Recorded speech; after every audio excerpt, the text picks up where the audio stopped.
Hey, it's Conrad, the mortgage guy, and you're listening to My World. And of course, we couldn't do it without the Hall of Famer, the greatest professional wrestler of all time, your friend and mine, Double J, Jeff Jarrett. Jeff, how are you, man? Oh, they say, Conrad, they say laughter is the best medicine. And I've had a healthy dose of laughter this morning. We may or may not get into that, but what a weekend. I know the folks across the pond and down under, and maybe our Japan listeners or Africa, India, they don't give a shit about American football. But my Titans pulled out a win yesterday. Lots of fun. Wait. You're counting that? Silva, did I tell you to go to a two-shot? Look, it's my open. Oh, there you go. You counting that? Right on, brother. All good, man. It was a dominant victory by my Titans from bell to bell. Oh, well, I know one thing for damn sure. I had a better weekend than Mark Sanchez. I guess that might be. Is that the most bizarre story in sports this year? Do you think the Sanchez story? Would you say the most bizarre? Yeah. I still don't know. I mean, I really don't know all the ins and outs. You see the headlines and see if you social post the camera. I guess there's 2 hotel cameras that are coming out.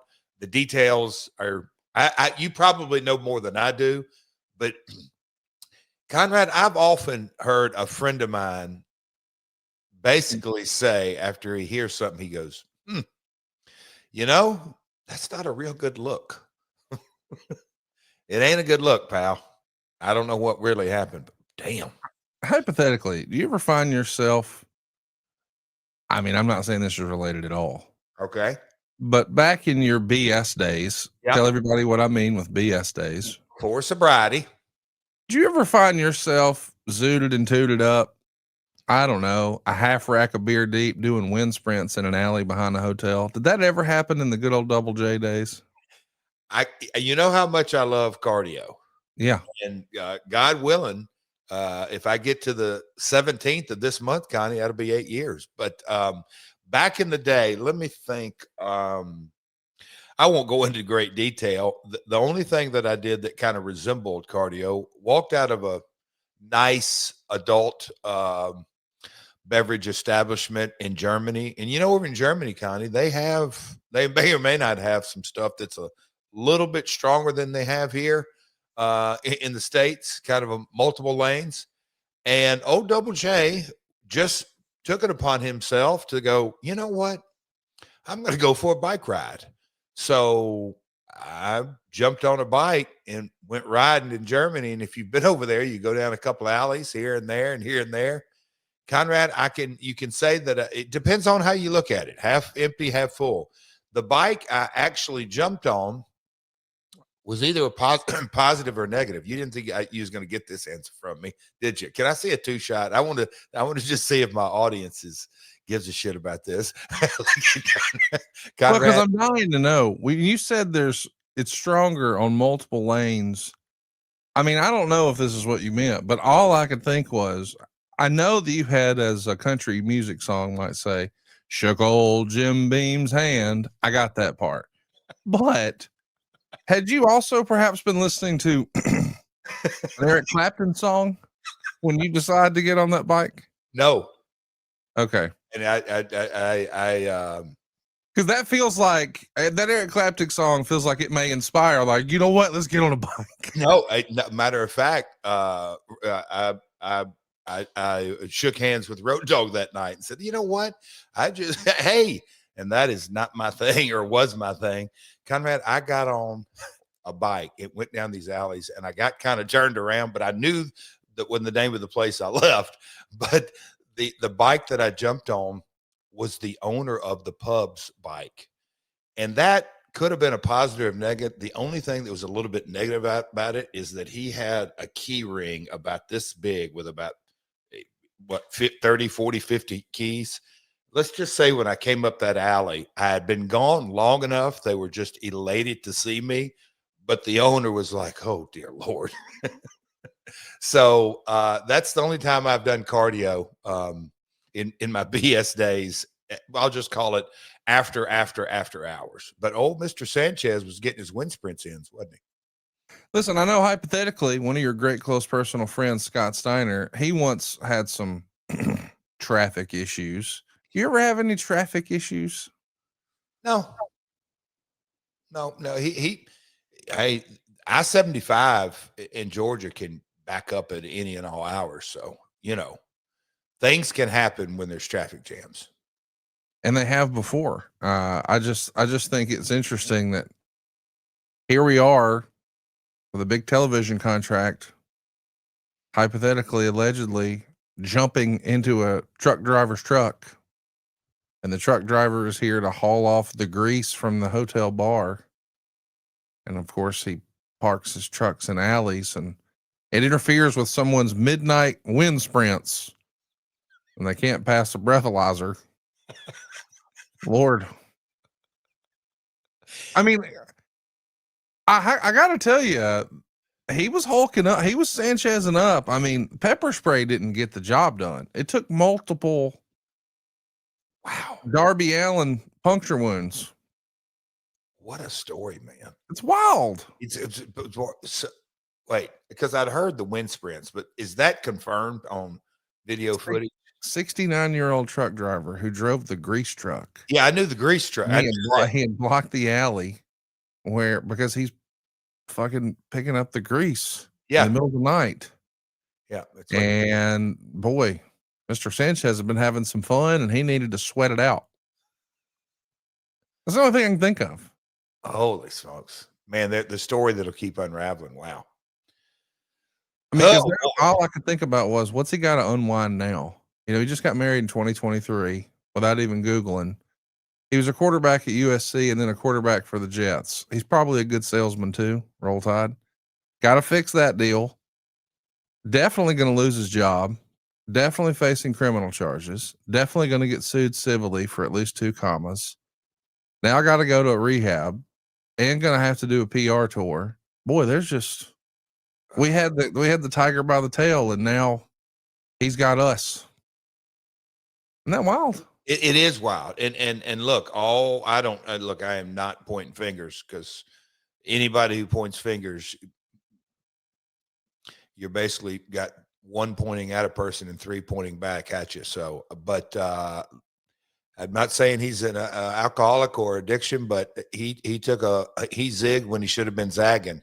Obviously, I hope he gets the help he needs. I'll say that. Because the disease of addiction, you got 3 options left untreated: death, jails, and institutions. And he may do 2 out of the 3 here. And that is sad. That's a tough deal. That really is. Damn. Well, we'll keep monitoring the situation. And let's just say that whatever lucky horseshoe Sanchez lost over the weekend, somehow the Titans found. Is that the most ridiculous finish you've seen to a football game this year? Yeah. It ranks up there kind of all time. The twist and turn, the missing of just the point swings. Can you imagine being a Cardinal fan? No. They've lost the last 3 off walk-off field goals. That's I mean, hey, you could be the Titans 1-4 and backed into a win. But shout out Coach Rosie, who's joining us here today. Only in Arizona. Yeah, you ain't kidding. My gosh, what a loss. Well, I'm glad that I had an idea for some merch last week, Jeff.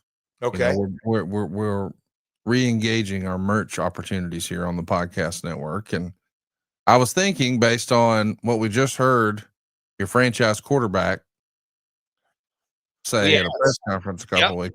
Yeah. Well, I thought, hey, why not make it a shirt? And, I thought that, can you imagine how popular that would have been on Broadway last week? Oh, are you kidding me? You ain't kidding. Bootleggers, you missed an opportunity. That, Conrad, you're always on to something. But why don't you make that I know you're not like a personal license plate guy, but I think that would be awesome if you were riding around Davidson County with a Tennessee tag that says "We Ass." You think they'd let you do it? Oh, I don't know. No, you go "we" and then you go A55. And you're in. Yeah. Yeah, how about that? Can we get Cody that tag for his car? Oh, he's a Steeler. Are you kidding me? He doesn't give the Titans. He is not a Titan guy. No, wait. Do you think saying we ass is complimentary to the Titans? Not at all. But Cody wants nothing to do with any kind of Tennessee license. Does he know where he lives? He does, but he's got Pittsburgh running through his veins. So his blood. Today. There you go. Today. He sure does.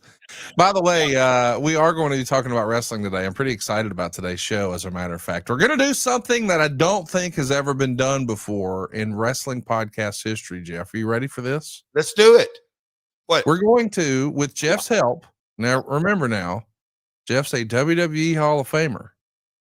And whenever people talk about the Hall of Fame in wrestling, they usually talk about one of a few. The Waterloo Hall of Fame, the TNT Hall of Fame, the WWE Hall of Fame, and of course, the Wrestling Observer Hall of Fame. So today, we are going to be completing Jeff's ballot for the Wrestling Observer Hall of Fame. That's right. Jeff gets a ballot from Dave Meltzer every single year. And today, right here on My World, you're going to hear what's on the ballot. You're actually going to see a ballot, maybe for the first time. I don't think anybody's ever shown the ballot before. We're going to show the ballot here on the program from the Observer. And we're going to tell you exactly how Jeff is voting. And Jeff will cast his vote today in the Wrestling Observer Hall of Fame.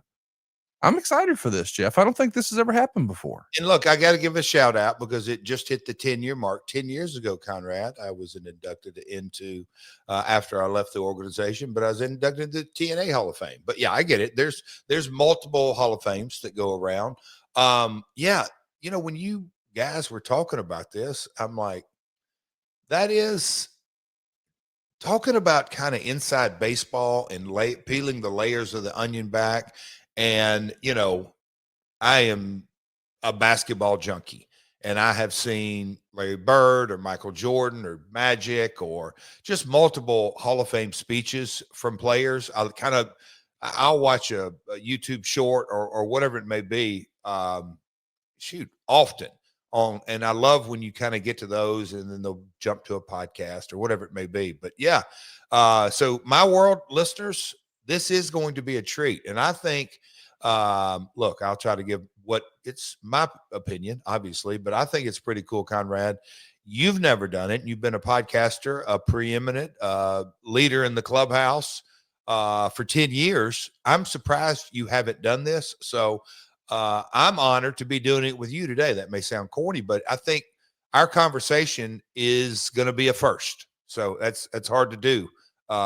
Certainly in wrestling, but certainly in podcasting. So we're going to have fun doing that. There's some names. There's just some discussions. Once we get to it, Conrad, I'll kind of tell you how I'm going to discuss things today because, I've got so many thoughts and opinions and anyhow, it's going to be fun to go through. It is going to be fun to go through. We're going to be talking about that and a whole lot more. Stay tuned, hit the subscribe button, turn on your notifications bell. But before we do, we need to brag about our friends over at Brunt. I'm a big believer in this company, and I actually love their story. Their founder, Eric, actually grew up blue collar, and he started Brunt Workwear after his friends in the trades kept telling him that, man, the big brands, they just stopped listening. And they hadn't changed in over 100 years. They'd sold out to become fashion brands. And Eric's buddies encouraged him to start a brand built for them. And that's why all of the Brunt gear is named after the guys he grew up with. Real hardworking tradesmen. You know, choosing your work boots used to mean you had to sacrifice either comfort or durability, meaning if they felt good, well, they didn't last. And if they lasted, well, they would wreck your feet. Well, Brunt thought that was just a bunch of BS. So they built tough boots that feel great from day one. We're talking no break-in period and no sore feet with Brunt, because people out there doing the real work, well, they shouldn't have to choose between comfort and durability. These are super comfortable work boots. I got to tell you, I wasn't even sure what a comfortable work boot could feel like, but it feels like just the boots we normally wear, like as a fashion brand, but it gets the job done. See, if they're not right for you too, you can send them back. That's what I like about Brunt. I mean, how many people will say, you know what? Why don't you take ours to the job site, stomp around in them, use them at work, Get them muddy, get them dirty. If they do the job, keep them. If they don't, send them back.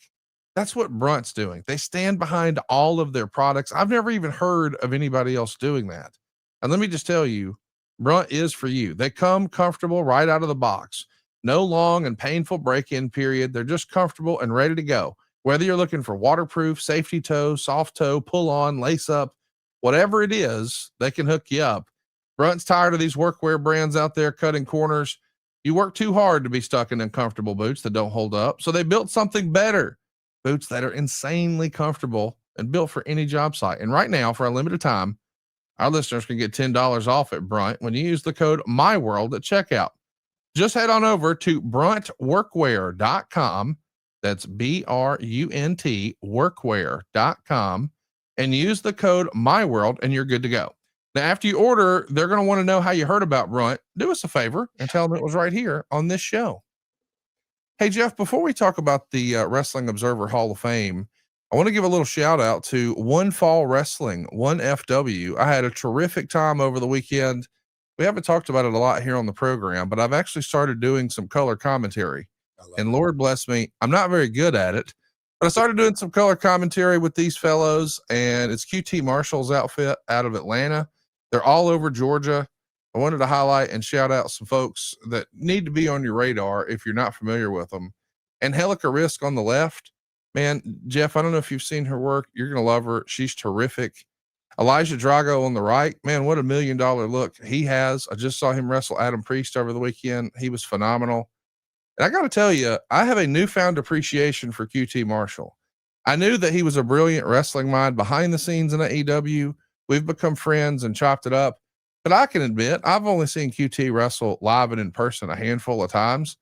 Man, I don't know that anybody really gets wrestling at the level he does on a regular basis. Like, it's rare. He just has such a natural grasp of it. And I know people online are going to hear this and be critical because you've only seen him in short, brief matches in AEW. I challenge you to watch 1FW. I had a blast over the weekend, but I was so impressed. He had a match with Anthony Ogogo. And man, he had the fans eating out of the palm of his hand, Jeff. It was something to see, like QT's engagement with the crowd. I think 1FW, man, they deserve a spotlight. I want to give a little shout out and a little love to an independent organization. You've seen some of the stuff they're doing, right, Jeff? Well, when I went down, was it a month ago, Jefferson, Georgia? And look, I've, been buds with QT. I mean, going way back, but obviously in the AEW days, but I am always, it goes without saying, and I've said it 1,000 times more than that, independent wrestling. When I make independent shows, and if you've ever seen me do an in-ring and independent show, I say it from the heart. At the end of the day, independent wrestling is the heartbeat of professional wrestling. The guys that come up, everybody got to start everywhere. And, if you're in the music business, it may not be Lower Broadway, the heartbeat, but it's playing in small pubs and clubs and learning your trade, because it's easy to perform in front of 8, 10, 12,000 people. I say that. You really learn what your craft is when you're performing in 300, 500, 700, whatever it may be. But independent wrestling, they've got a great, you know better than I do, but they're, I'll call it their title sponsor, Dalton Carpet, but they are doing independent wrestling correct. On so many levels. They are giving my man Satnam Singh and many others an opportunity to really develop their craft. And I say, there's a difference between honing your craft or staying sharp or whatever it may be. But when you develop your craft, that's how you do it. And so at Jefferson, Georgia, when I did that show, I was very aware, you walk in the dressing room and you've got a lot of talent, but man, you can just tell so much by walking in. I've done it coming up on 40 years. When you walk into a dressing room, you can catch a vibe before anybody opens their mouth. And so I complimented QT that night on that specifically. So good stuff. Independent wrestling is without question the heartbeat. And, you see guys travel all over the country like a Matt Cardona that is the king of indies, but he'll say it just as well that, you see guys that want it, go to the picture table, connect with the fans. It's a level of connection that I always reference this. If you've listened, Taylor Swift, how did she build a career? On MySpace, one fan at a time. That's where it literally all started for her. So that's how I view independent wrestling. So yeah, congrats. And what is it? Every Wednesday night you can catch them every Wednesday night at 6:30 Eastern. You can catch them on Triller TV. They also have syndicated television all over the country through Gray Media and Peachtree Sports. So yeah, they're growing. They're doing some cool things, but go support your local indie. I mean, some of the folks I saw over the weekend, Jeff, I feel confident we're going to see them on a national platform sooner rather than later. And that's what it's about. I mean, developing. I mean, that's truly what it's about. So yes, indie wrestling, my man. It's the heartbeat. Let's talk a little bit about a callback from last week. You know, we addressed very briefly the discussion of Brock Lesnar in TNA, and there was actually some follow-up questions about that online. One in particular that stood out over on X that I thought, hey, you know what? We should ask Jeff about that. Shout out to Jason Bertelli, who says, was there ever talk of bringing Bret Hart to TNA at any time during your tenure? I know that he had a hokey pokey existence with WWE for a long time. And we know that AEW has successfully secured a more formal relationship with Owen Hart's estate than WWE ever had the opportunity to. But even when you go back to the very first AEW show, when they unveiled the new world title, Bret Hart was the guy who introduced it. So it is a valid question. At any point, was there serious conversation or any conversation about bringing Bret Hart to TNA, Jeff? Often. And when I say often, you know, it's not like a weekly, but multiple times. Conrad, when TNA made a mistake, but anyway, made the decision to go on Monday nights, what did WWE put opposite of our Monday night debut? Bret Hart and Shawn Michaels getting together for the first time. Yeah, I say that to say, when I heard that advertised, my gut was right all along, that he never wanted to commit to us. And I get it. He had, I mean, a legacy for years. And I think he went back and did that. Now you can kind of see, here we are 20 years later, or almost 20 years later, kind of his thoughts. But I just had that real sense. And the reason that I had optimism, look, me and Bret are buddies. And actually Bret was with me that night in Germany, Conrad, that he just, to this day, he'll chuckle about it. He's like, you just decided to go for a bike ride. But that being said, Bret, not just because we were buddies or both sons of promoters, but we had a good working relationship.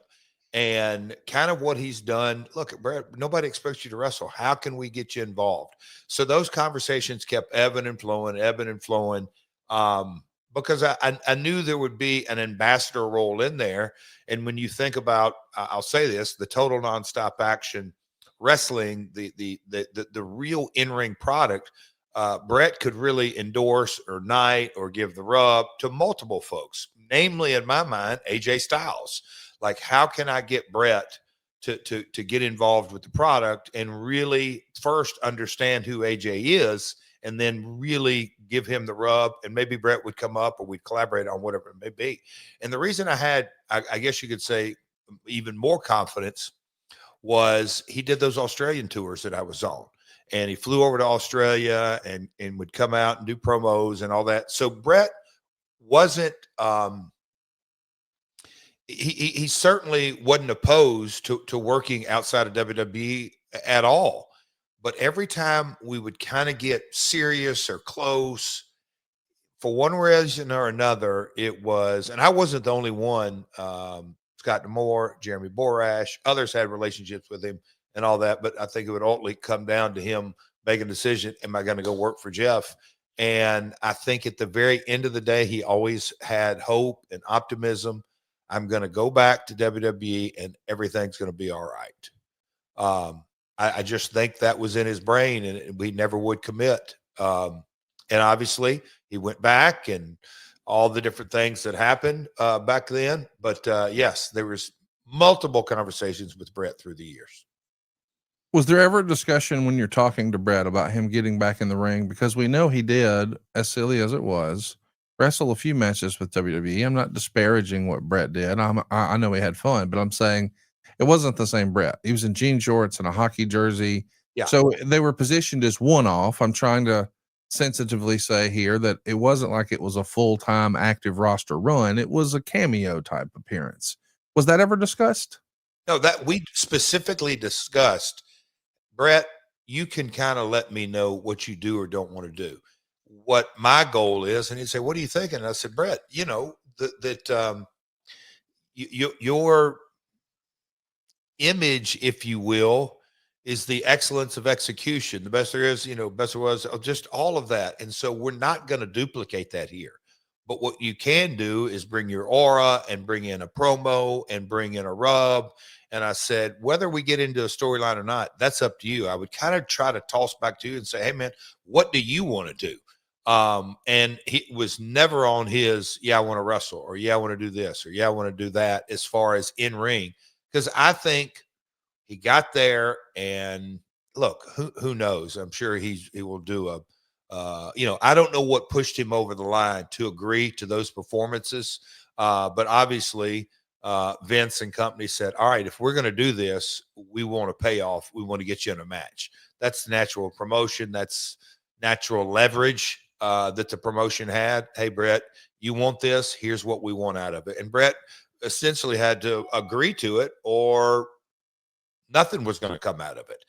I didn't want to have those kind of parameters. I wanted him to be a part of the project. And like I said, I'd love for him to get on somehow, some level, focus on AJ.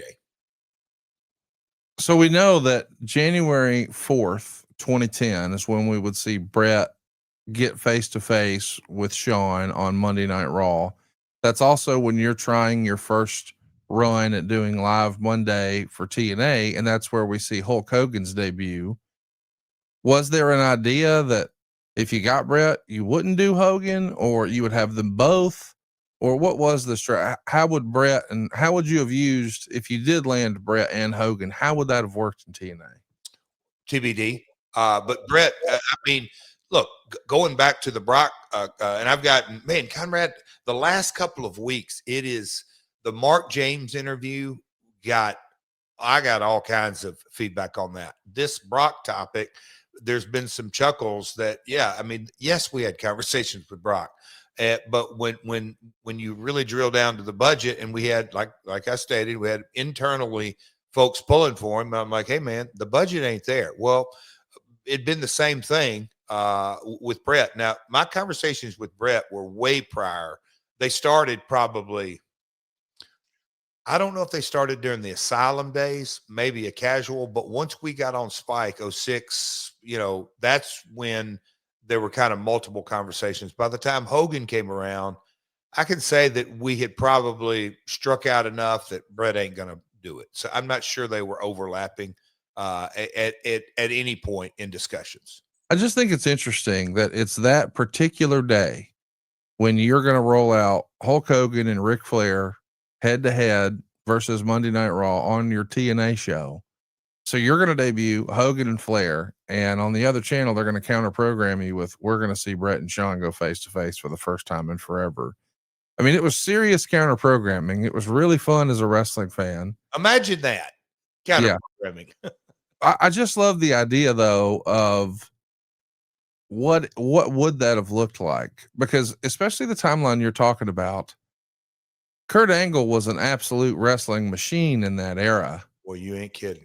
And if you could have had, because I know that that's something that Kurt really wanted, was to have a match with Bret. And I'm not suggesting that any match they would have had in the late 2000s would have been what it could have been in an imaginary fantasy booking scenario. But just the idea that they could have shared any sort of camera time and story time, that would have been interesting, Bret and Angle, don't you think? So if you really want to get into it, I did have kind of the vision of Bret. All you got to do, it's a natural kind of storytelling situation, but you get to a match, Angle versus AJ with Bret as a special referee. And you just kind of look at the pieces, the chess pieces on the table. You could have told multiple versions of that, heel or babyface, Bret leaning one way or another. There was a lot you could do there. just because of, well, obviously the players involved, but Bret could lean into Kurt's Olympic history and kind of, I'll say, push back on AJ's high flying ability, or you can just the opposite and just like knight AJ is the new guy, because AJ was a heel a little bit later. So I mean, you know, the babyface run 06, 07, 08, 09, it would have, I think it'd have been perfect for AJ to have Bret somewhat of his manager. Probably would have fit more than having Ric Flair as his manager. Yeah. Let's move on. I do want to get to our Hall of Fame discussion today, but before we do that, you mentioned it a moment ago. Last week we debuted for the first time ever, the first ever meeting between Jerry the King Lawler and Randy Savage at the Mid-South Coliseum. Shout out to Mark James, the preeminent Memphis historian, for jumping on and sharing some time with us and really educating us about the depth and the importance and the historical significance of this match. But it's the first time we've done anything like that. Check it out in the archives if you haven't already, right here at myworldpod.com. What was the feedback you got? And a week removed, what'd you think? A buddy of mine walked up to me when I was doing cardio, and it's like, you know, he referenced Mark doing, was it 44 books or 48, but whatever it may be. He's just like, shit, I got to dive into that. And, you know, this sounds so biased, but I've got more of a feedback of how, in a way, the outlaw mentality or the outlaw vernacular used, how misunderstood that was. Like, people didn't really understand. Oh, so a buddy of mine, we had the conversation about running outlaw versus the territories in that. And then, you know, in a lot of ways, I still think to this day, Memphis is misunderstood in a lot of ways. I think, and true, there have been, you know, the narrative out there feels a lot more negative, which surprises me because I've lived it and all that, but I get it. But just how, I don't say groundbreaking, but just kind of the significance in today. I believe in it, even in today's wrestling, how the episodic television program of Channel 5 every Saturday morning, going back years and years, but everything that was kind of a catalyst for, in so many ways. I got that feedback. And then just the Randy Savage trajectory, that just what if, and I don't want to say just my old man, just Jerry Jarrett or Jerry Lawler or what if they would have said, nah, Randy, it's not going to work for us right now, or whatever reason. How does that domino affect WrestleMania 4 and 5? And I'm just kind of throwing that out there. I've had those conversations that our podcast generated, that, oh, Savage's direct link to being part of the superpowers was literally off a decision between Jerry Lawler and Jerry Jarrett and Randy Savage.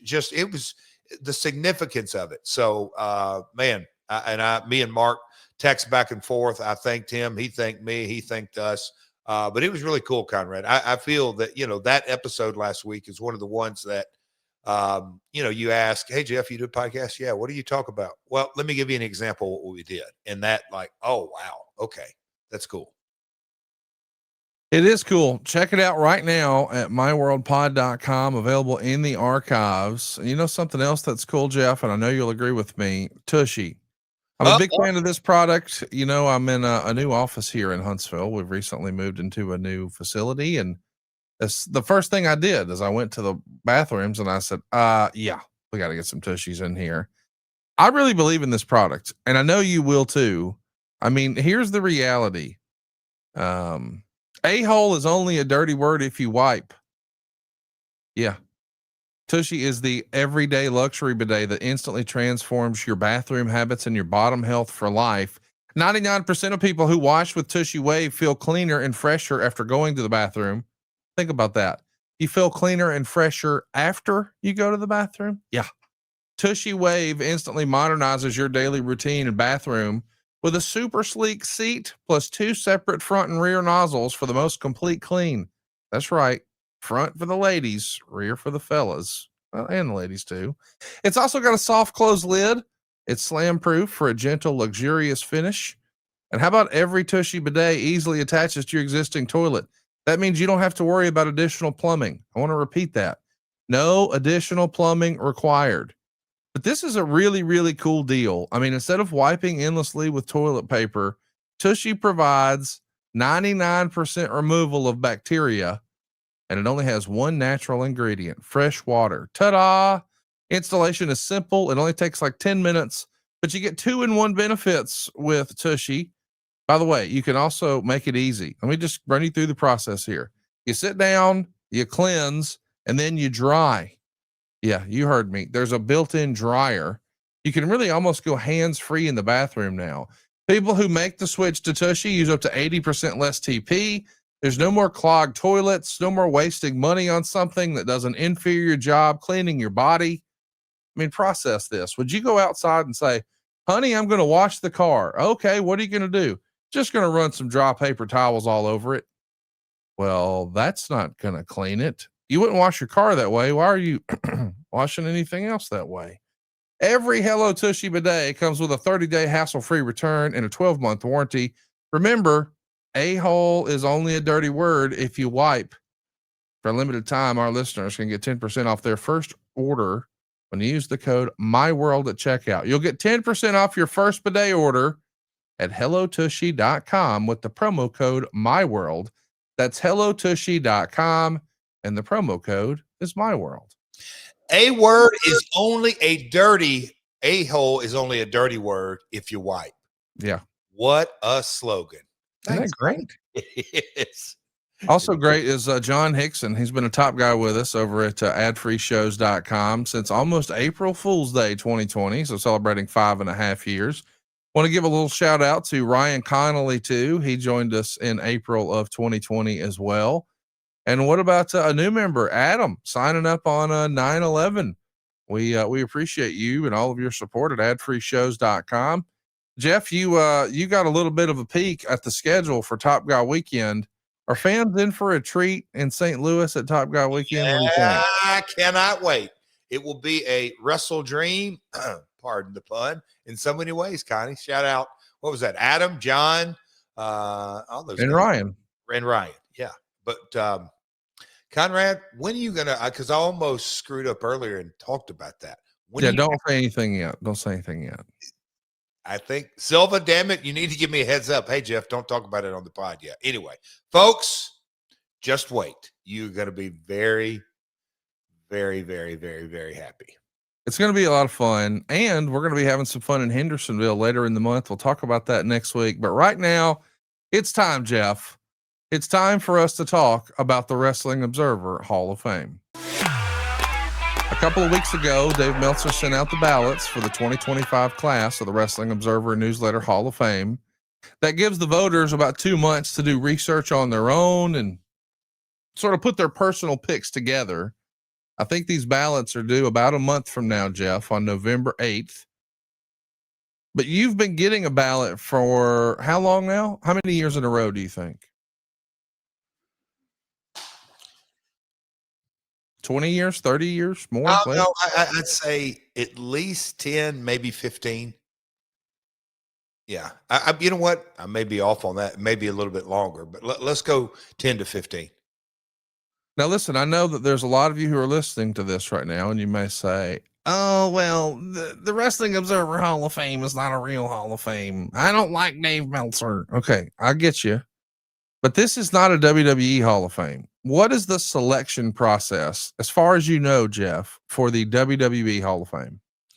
I haven't worked there since a couple of years, but, you know, at the end of the day, it was a VKM decision. The buck, like everything in that organization, ended with him, period.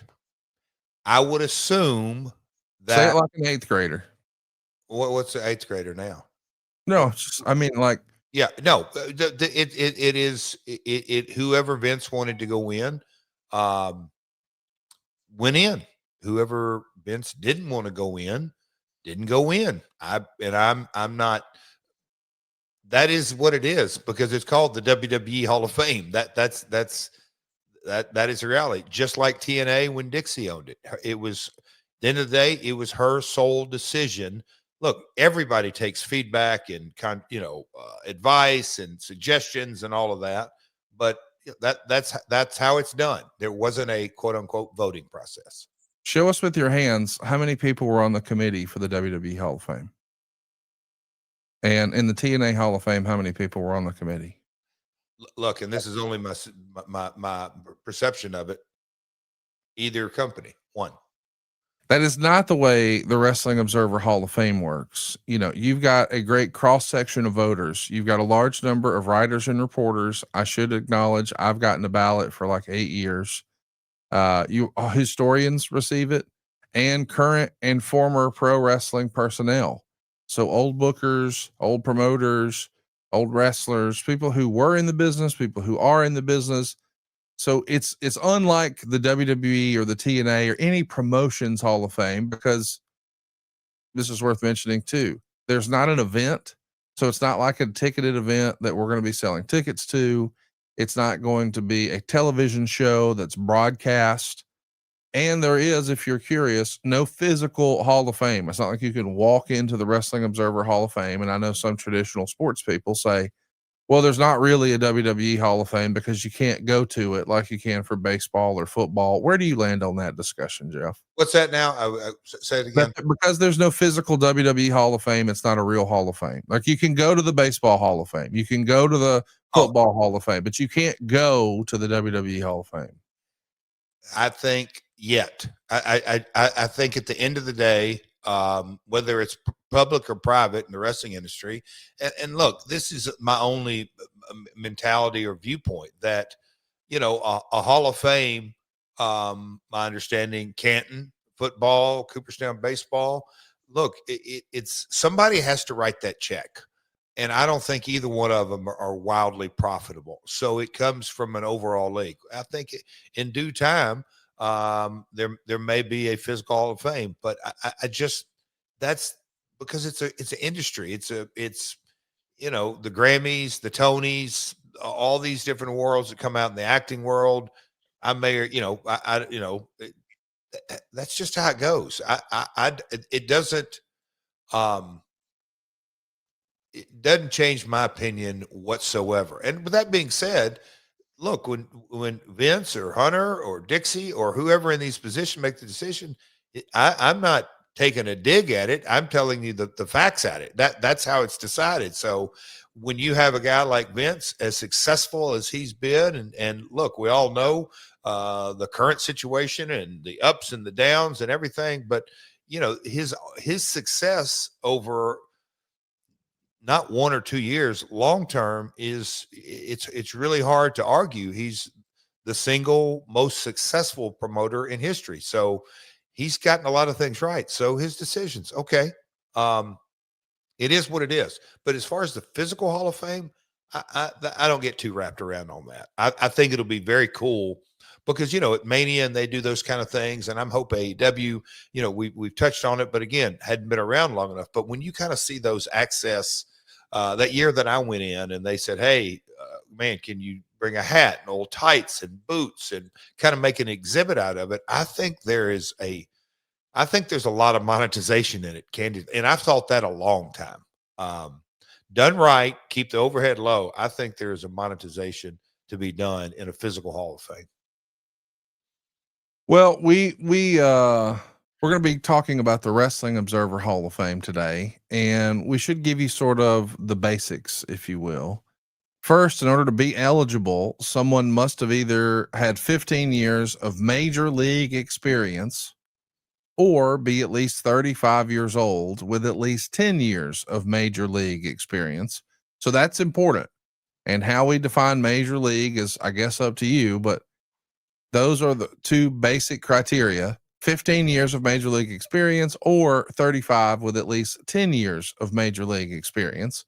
And on the ballot, the official criteria is listed as, quote unquote, a combination of drawing power, being a great in-ring performer, or excelling in one's field in pro wrestling, as well as having historical significance in a positive manner, with the caveat that, quote, a candidate should either have something to offer in all three categories or someone so outstanding in one or two of those categories that they deserve inclusion. Finally, it's kind of based on the Baseball Hall of Fame. You need 60% of your region's votes in order to get into the Wrestling Observer Hall of Fame. You need 10% to stay on the ballot, and that turns into 50% to stay on the ballot if you've been on it more than 15 years. So they're pretty particular about how you get on a ballot, how you stay on a ballot, and then how you get in. Do you understand the overall criteria though here, Jeff, that combination drawing power, being a great in-ring performer, or excelling in one's field of pro wrestling, as well as having historical significance in a positive manner? Is that easy enough to follow criteria, do you think? I do, and look, through the years, my perception, again, I go back to my sporting mindset, because you look at all the big four sports, and those guys getting into the Hall of Fame, statistics are so prevalent and almost the benchmark. But the three criteria, I get it, I totally understand it, but it's still so opinionated. And I get that. That's kind of the acceptance out of the whole thing, that if you're going to dive into this, okay, these are guys' opinions and let's see what happens. But the criteria is pretty cool, because I'll just say this, there's been an awful lot of thought. I'm not saying right or wrong, but a lot of thought on the criteria on how to narrow it down to the folks that can or can't go in. What do you think about the criticisms of a quote unquote death bump? I want to give you an example. Yeah, I know. A guy like Sabu has been around for a long time. I think you and I have said on this program what an innovator he was. I mean, there's so much of his influence that we see on television today that just really probably didn't exist before the mid 90s. I mean, he was an influence to a lot of the talent that we see on TV every week today. I guess my question is, I feel like he'll do well this year, unfortunately, because he's just recently passed away. Now he's more on people's radar. And that to me is a shame. I would have liked to have seen us acknowledge him while he was still here. But some people are critical, saying, hey, he's been on I'm not saying Sabu in particular, but in years past. Why all of a sudden would a guy like Sabu go in this year just because he passed away? He was just as deserving. It's not like he did anything in the last year that added to his career, if you will. What do you think about that? Is that just the way of the world? Oh boy. And I don't want to get, we're going to cover this specific thing a couple of times as we go through our votes here, Conrad, and I'll elaborate in a second. But that's the reality of it, because there's going to be names on today's list, last year, the year before that, Conrad, that my jaw drops and I'm thinking, what am I not seeing that this hasn't been? And it's a 60% vote, right, Conrad? Yeah, I think it's 60%. Yep. So it's like there's names on the list that, again, Jeff is one of millions upon millions of wrestling fans. I'm just one, but there are some names that are on these lists that I go, how in the world do people not think he is a first ballot Hall of Fame, Grand Slam, no questions asked? And that's where I guess you could say, not just in my mind, a lot of people's minds, that the credibility falls off because it's so opinionated. So the death bump, how are you supposed to rectify this? This already, the set level, ground level here is all on opinion. So all of a sudden, what are we going to say? Okay, if a guy dies, he's ineligible for the next 3 years because we're not going to give him the death bump. It's opinionated, and that's all it is. No, I just think it's the acceptance of this is what we all signed up for. So Sabu, I think, is a crazy no-brainer to go in this year. But who knows? We'll see. So we're going to be breaking this down, and I can already see our live chat is blowing up today with a discussion about Dave Meltzer. I cannot convey this clearly enough. I'm going to try again. I want to make sure everybody's following me. Dave Meltzer does not decide who goes in the Wrestling Observer Hall of Fame. I know some people were going to argue with that, but I was trying to illustrate the point that when Dixie ran TNA, it was a committee of one. When Vince ran WWE, it was a committee of one. People are actually voting, and that's what we're here to do today. Now, we're not going to do my ballot. I'm not going to try to influence Jeff, and we're going to get across my opinion. I have my own ballot. Today, we're doing Jeff's ballot. So that's the premise of how we got here. I hope this isn't too hard to follow. Something that's never too hard to follow, though, is Blue Chew. Guys, it's time to enter the room. Dick first. Blue Chew's not just a tablet. It's a cheat code for your crotch. Stronger, harder, longer lasting. Like somebody gave your downstairs a pep talk in a gym membership. Blue Chew is the original brand offering chewable tablets for better sex. I tried Blue Chew, and now my hog has a zip code and voting rights. Guys, we're not just talking about performance. We're talking about your legacy or your third legacy. Give her group chat something to talk about. Nothing makes you more of a legend than a little Blue Chew. Go discover your options right now at bluechew.com. And we've got a special deal for our listeners. As always, get your first month of Blue Chew free. Just use the promo code MyWorld at checkout and pay $5 for shipping. That's it. Join Blue Chew's mission to upgrade humanity one thrust at a time. Head on over to bluechew.com for details and important safety information. And a big thanks to Blue Chew for sponsoring today's podcast.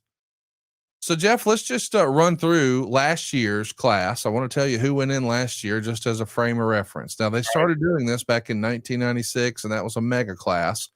But just last year, Roman Reigns went in, Paul Orndorff went in, the Young Bucks went in, and others. But I just wanted to make it clear that we got old school legends who unfortunately are no longer with us, like Paul Orndorff, but even guys who are wrestling today for both WWE and AEW, and Roman Reigns and the Young Bucks. So we'll start with the US Canada historical. We can have 6 picks at a maximum. So you can, throw several in here. And we've got some new and returning candidates that are listed in bold here. So we'll run through this list here. Ole Anderson, Afa and Sika and Hawaii, Bob Armstrong, Tully Blanchard and Arn Anderson with JJ Dillon. So that's a tag team. The British Bulldogs, of course, we're talking about Dynamite Kid and Davey Boy Smith. June Byers, Wild Bill Curry, Junkyard Dog, Cowboy Bob Ellis, Pompero Firpo. Oh, yeah. Black Gordman and Great Goliath, Archie Mongolian Stomper, Gouldy, the Hart Foundation, Bret Hart and Jim the Anvil Neidhart, Sputnik Monroe as a tag team, Dusty Rhodes and Dick Murdoch, the Iron Sheik, Sweet Daddy Siki is new here, Ricky Steamboat and Jay Youngblood as a tag team, Mad Dog and Butcher Vachon as a tag team, and Kevin and Kerry and David Von Erich as a tag team. So, Jeff, taking a look at this, what are your first thoughts? Conrad, we're going to kind of dive off into it. And I went around and around. I had, I did cardio Saturday, Sunday, and this morning. And each time I just kind of refreshed it for a few minutes looking at this. And I decided this morning that for today's pod, because I'm going to reserve the right, I'm going to name one out of each category. And I'm probably going to go back when I vote. I'm probably going to add 2 or 3 because then I'm kind of preaching to myself. But you tell me this. How in the world is the Iron Sheik not already in? And I don't know how long he's been on the ballot, but how and Silva, if you'll put that back up there, I didn't know we're going to have that luxury, but when you just look at all this, I can make a case, and I get it. Not everybody can go win, but man, there are some really strong folks that you look at. Okay, Hall of Fame, the different criteria, this and that, and look, I think it confuses a lot of folks that you've got Dusty Rhodes in a tag situation that you like, now is Dusty already in as a single? Is he not? Like, how do you not have a Dusty Rhodes? Well, this is as a tag team, so we're not talking about them as a single. So a guy like Dusty can go in as a single, right? And so, and to be clear, he is in. He went in '96 as a single. This is his opportunity to go in as a tag team, and I want to make sure everybody's following us. We're not selling anyone on why these guys should or shouldn't be in. Jeff is merely explaining who he's voting for and why. And we want to hear your comments below right here on YouTube. Yep. If you had this Wrestling Observer Hall of Fame ballot, we're going to hear who Jeff is voting for. Who would you vote for? Let us know in the comments below, and then let us know on Twitter. Let's keep this conversation going at My World Pod over on Twitter. Let us know who you would vote for here. But Jeff, who would you pick out of this list? Yeah, and so that, like, when I look at Bullet Bob and know the role he played as a talent, just his positioning in that territory, the Knoxville, Southeastern, all of that kind of stuff, Atlanta. I mean, I could, Conrad, and that's why I don't want to get too long winded, because there's talking points on all these folks on why they, and look, it's, you know, the rock and roll Hall of Fame performers can go in kind of like wrestling. You can go in as a lead singer, you can go in as a musician, you can go in as a group, you can go in multiple times. And so I do think that differentiates us from a sports Hall of Fame. You can go in multiple times. But so to keep our pace going, Conrad, I'm going to only name one of my votes in each category, because I just think to keep us on track.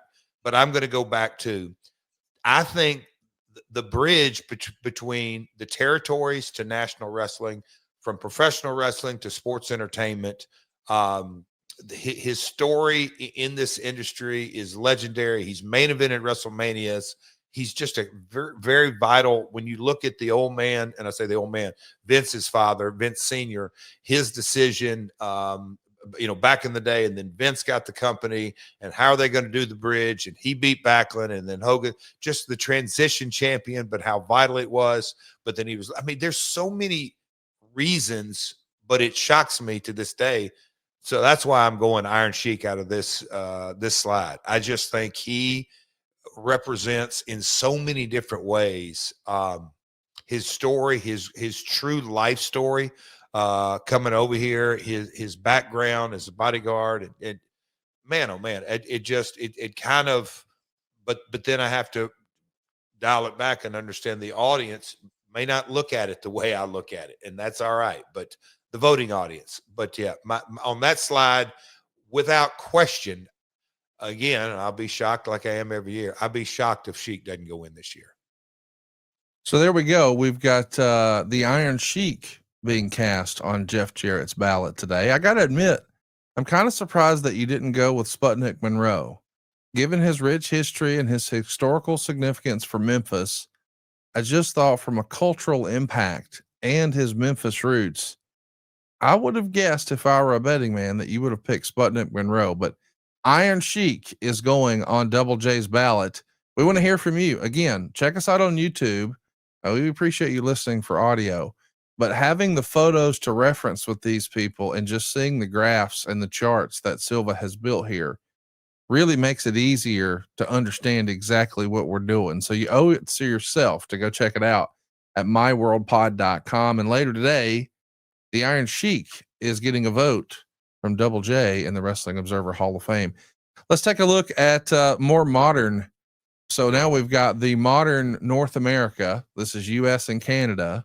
And we'll run through, man, a who's who here. Before we talk about the modern, Jeff, I saw you raise your hand. You're not in class. You don't have to do that. Yeah, but the June, I don't want to interrupt, bad audio. June Byers, her not being in, Diamond Ring Cadillac Man. If there is a guy in the 60s that in a lot of ways was the driving force and the precursor to Memphis wrestling, that again, it was promoted different in the 60s. It was a different aura. There was so much less showbiz. There was some in it, but he was the one who dyed a little blonde streak in his hair and had great rapping skills and talk, not actually musical rap, but man, he could talk his ass off. Again, I could almost make an argument for so many of them. That's why when I go back and I sit down and really cast the votes, I'll cast more than one in these categories, but that's why I went with Sheik. But anyway, Kevin and Kerry, come on, man. Just you pull the Von Erichs out of WCCW, and it's not even remotely the same promotion. So how they're not in, head scratcher. Now we're going to talk about the North American Modern Ballot. We'll run through all of these different acts. And again, we're not necessarily separating singles from tags. So we're going to have both here, but let's do it. Mark and Jay Briscoe, of course, Ring of Honor legends. Jay no longer with us, but Mark doing his thing for AEW these days. The former Edge, we know him as Cope. The real life Adam Copeland is on the ballot. A Memphis staple, Bill Dundee, finds himself on the Modern Ballot.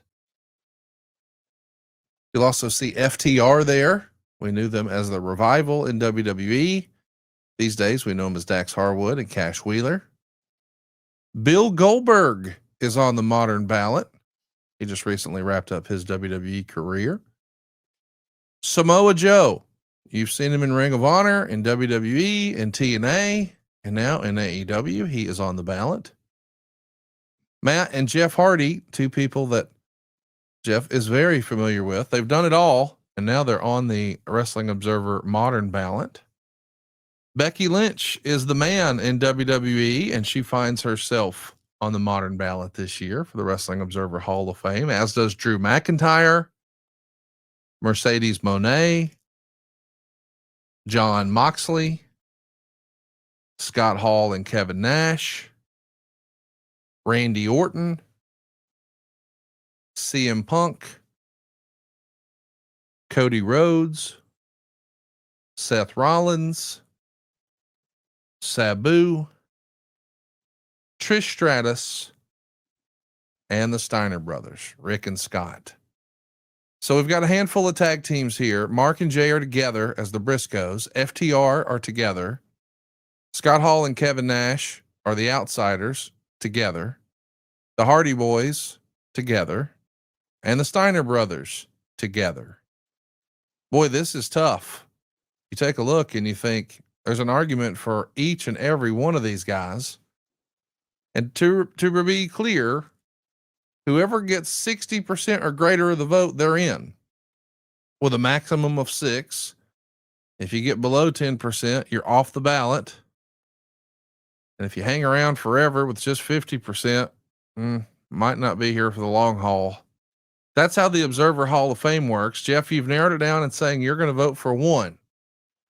Who are you going to cast your one ballot for here in the modern era of North America, Jeff?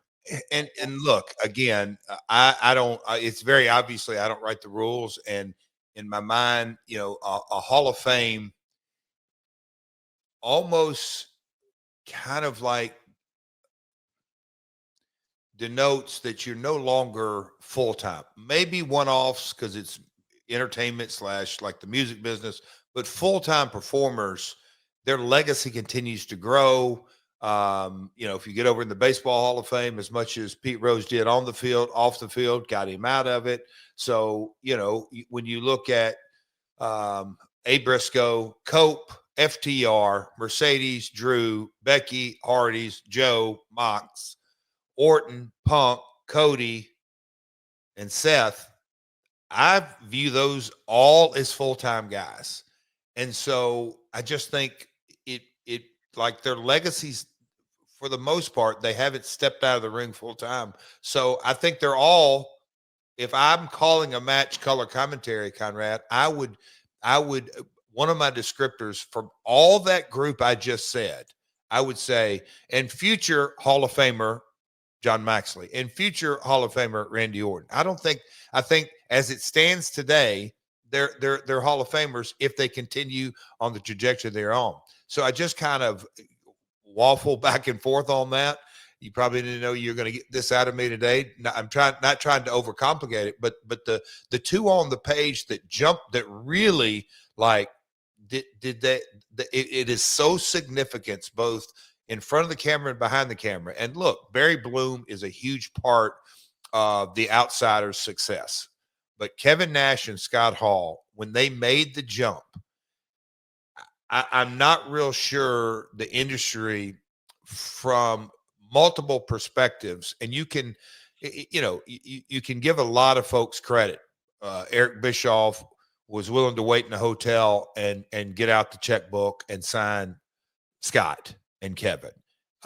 Scott and Kevin were willing to leave. There was a lot of layers, but Eric and just all that. But the significance of what the NWO did from 96, and Conrad, you're better at this, but I'd say 96 till about 99. And I know it got watered down, but Kevin and Scott, like I say about DX, you take out Road Dogg and X-Pac out of DX, it's just not the same.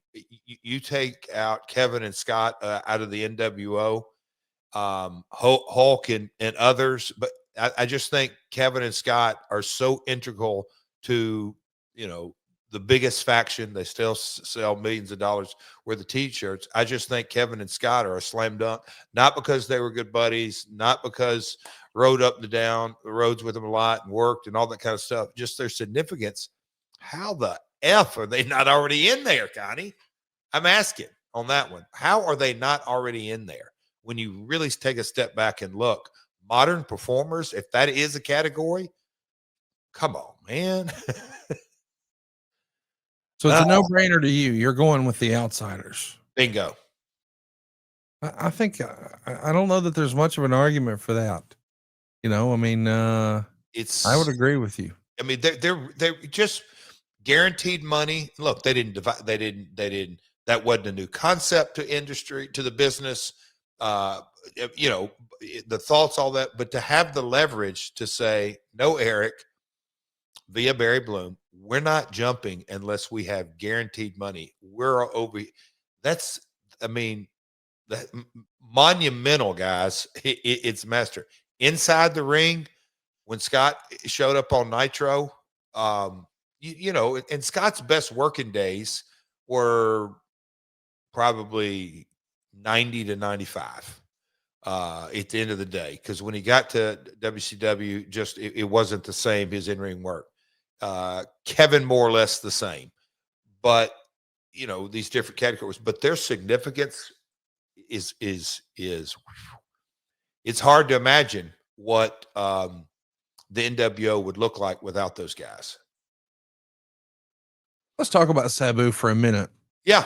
He was not, as you take a look at the full ballot of the modern era, I mean, it really is a who's who, but he was not necessarily someone who enjoyed as much, we'll call it mainstream or financial success, as guys like Bill Goldberg or Cody Rhodes or CM Punk or Randy Orton or John Moxley or Seth Rollins. Like, he feels like, more respectfully, of the indie superstar. And maybe, in fact, that is indeed his true legacy, that he was the first indie superstar. Now, of course, I know most people would say, well, that just means he was a territory guy, but this is after the territories had collapsed. We know that he was a major influence, but no disrespect to Sabu, because I was a huge ECW fan and appreciated what he did as a tape trader. He was one of my first guys I discovered and fell in love with. But he didn't exactly draw a ton of money. Do you think Sabu deserves, I know he wasn't your vote here, but do you think he is worthy of being on the Wrestling Observer Hall of Fame? Like, do you think that if someone casted their ballot for Sabu, is that a worthwhile pick in your opinion, Jeff? So again, and I get it that Dave has done as good as he possibly can. Started the newsletter, and I didn't realize that he didn't start till 1996 to do the Hall of Fame. So he'd been writing 15, 20, a while before he started this. So I looked at, and like Dundee, like should he be in the Tennessee Hall of Fame?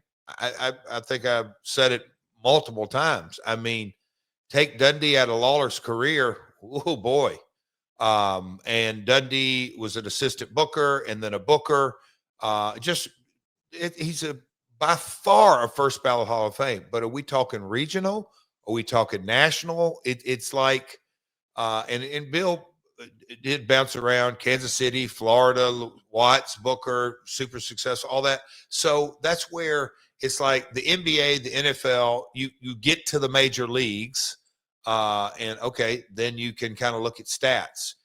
In the music industry, it's like, okay, the charts are such a driver. He had 7 number ones or 10 number ones, or 20 top 20 songs within a 36-week window or whatever. So there's ways to kind of measure. Wrestling goes back to that. Obviously, not all true sport, not all true entertainment. We're this anomaly with this kind of a niche. It's hard to juggle. And so what are our barometers? What are we measured against? But when you hit on, Conrad, where I'm kind of taking all this is, if you really want to talk about a talent that, in a lot of ways, Hogan was defined and will always be defined as, quote unquote, a WWF guy, or Sting was a WCW guy. It's like they're almost synonymous with the promotion's name. Sabu was Sabu. He went to ECW. He was Sabu. He came to TNA. He was Sabu. He went to Japan and did all the craziness over there. He was still Sabu. He really had a brand in and of himself that translated to all the promotions he worked in. And so is he the first breakout independent wrestling star?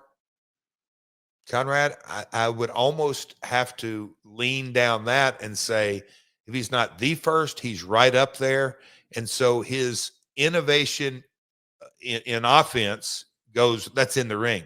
But outside the ring, his significance on being a trailblazer, in that, you just got to say, well, hell yeah, he's a Hall of Famer. Like, how do you argue about Sabu translated into multiple promotions? Like you said, did he draw main event money? No. But was he semi-main or main his entire career? Yes. We want to know from you, looking at this ballot here at myworldpod.com, who would you vote for in the modern era? A lot of names on here, well qualified. I see some comments live here in our group chat, our live studio audience from adfreeshows.com. People voting for the Hardy Boys, but Jeff is casting his ballot today for the Outsiders.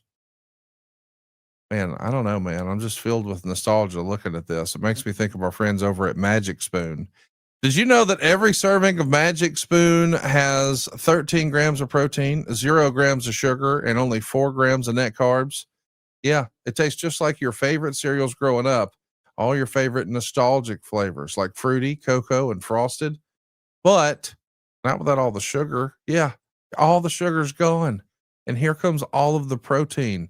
13 grams of protein, but 0 grams of sugar, and it still tastes great. Sign me up. I absolutely love Magic Spoon's high protein treats. They're crispy, they're crunchy, they're airy AF. It's an easy way to get 12 grams of protein on the go. They've got marshmallow. It tastes just like the ones Mom used to make. They got chocolatey peanut butter, and my favorite is double chocolate. I double dog dare you to try it. It's delicious. Both are great on the go as a pre or post workout, or even as a midnight snack. And right now you can get $5 off your next order at magicspoon.com/myworld, or look for Magic Spoon on Amazon or in your nearest grocery store. That's magicspoon.com/myworld for $5 off. Jeff, let's talk a little bit about Japan.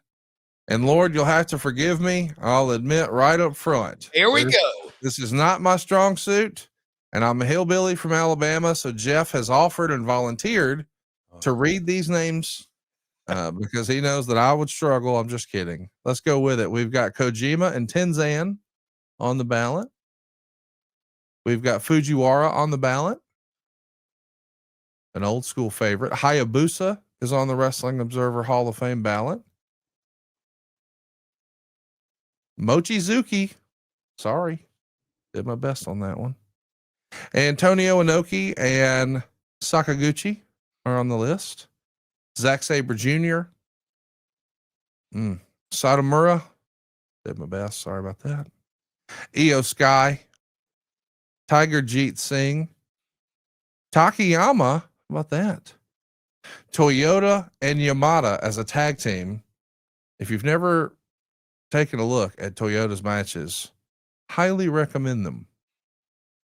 Jeff, when you take a look at this for Japan, and I realize this is not exactly in either one of our wheelhouses, but man, you're inside the tent and this is your ballot. Who will you be casting it for in Japan, Jeff?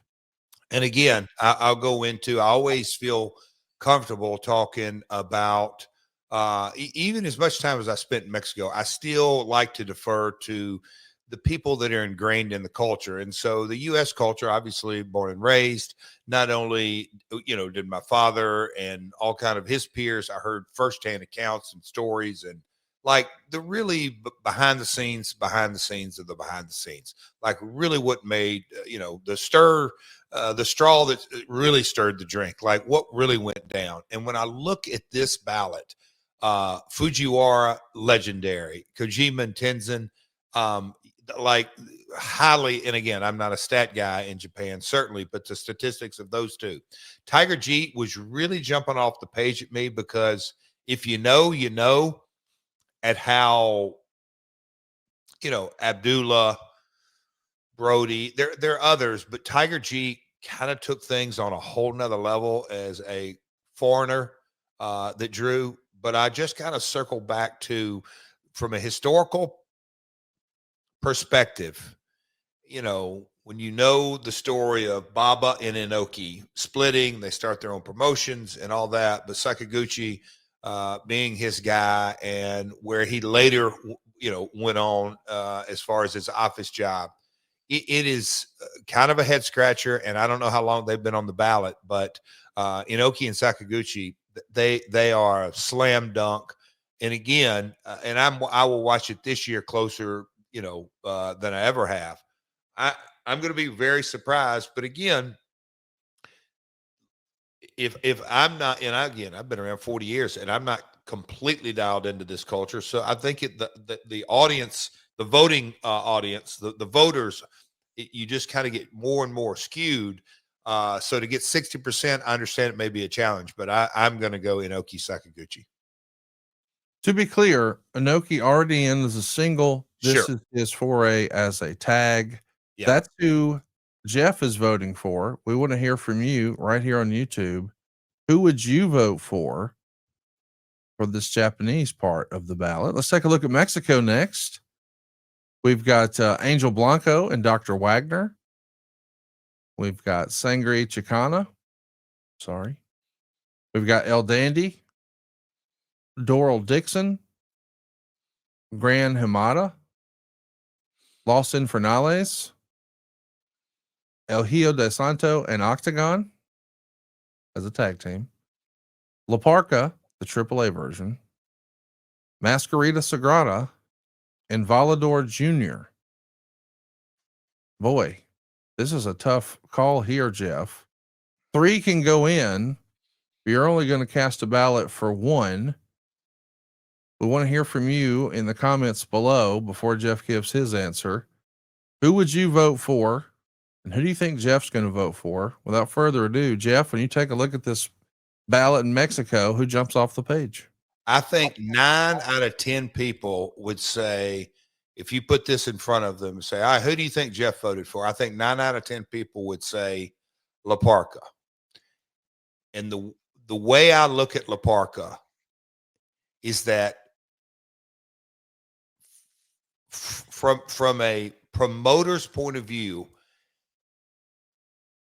in my opinion, what he had to overcome was not everybody can do that, because we'll call it the original La Parca. That's the one that went to WCW and danced and had his own unique charisma and did so many things that were emotionally connecting with his audience. And look, he's a, you know, he now called LA Park. I mean, just a freaking phenomenal talent. And so Pena and AAA, they went their separate ways with LA Park. And so they created, quote unquote, a new La Parca. And I've worked with him many times. And you talk about over like Rover, Conrad. It was something else. He made that character, although it was the second one, his own, and really got over and stayed over for years and years and years. Very unfortunate, the accident, hurt bad neck in his in a match, and he never recovered, and several days later passed away. So I think my sentimental will end up being there. But when I look at it, Conrad, this may or may not surprise you, but Masquerita Sagrada, how do you not have him in as a single? And look, I know Mexican historians will have all kinds of arguments and this and that. Yeah, he wasn't a main eventer and wasn't this, wasn't that.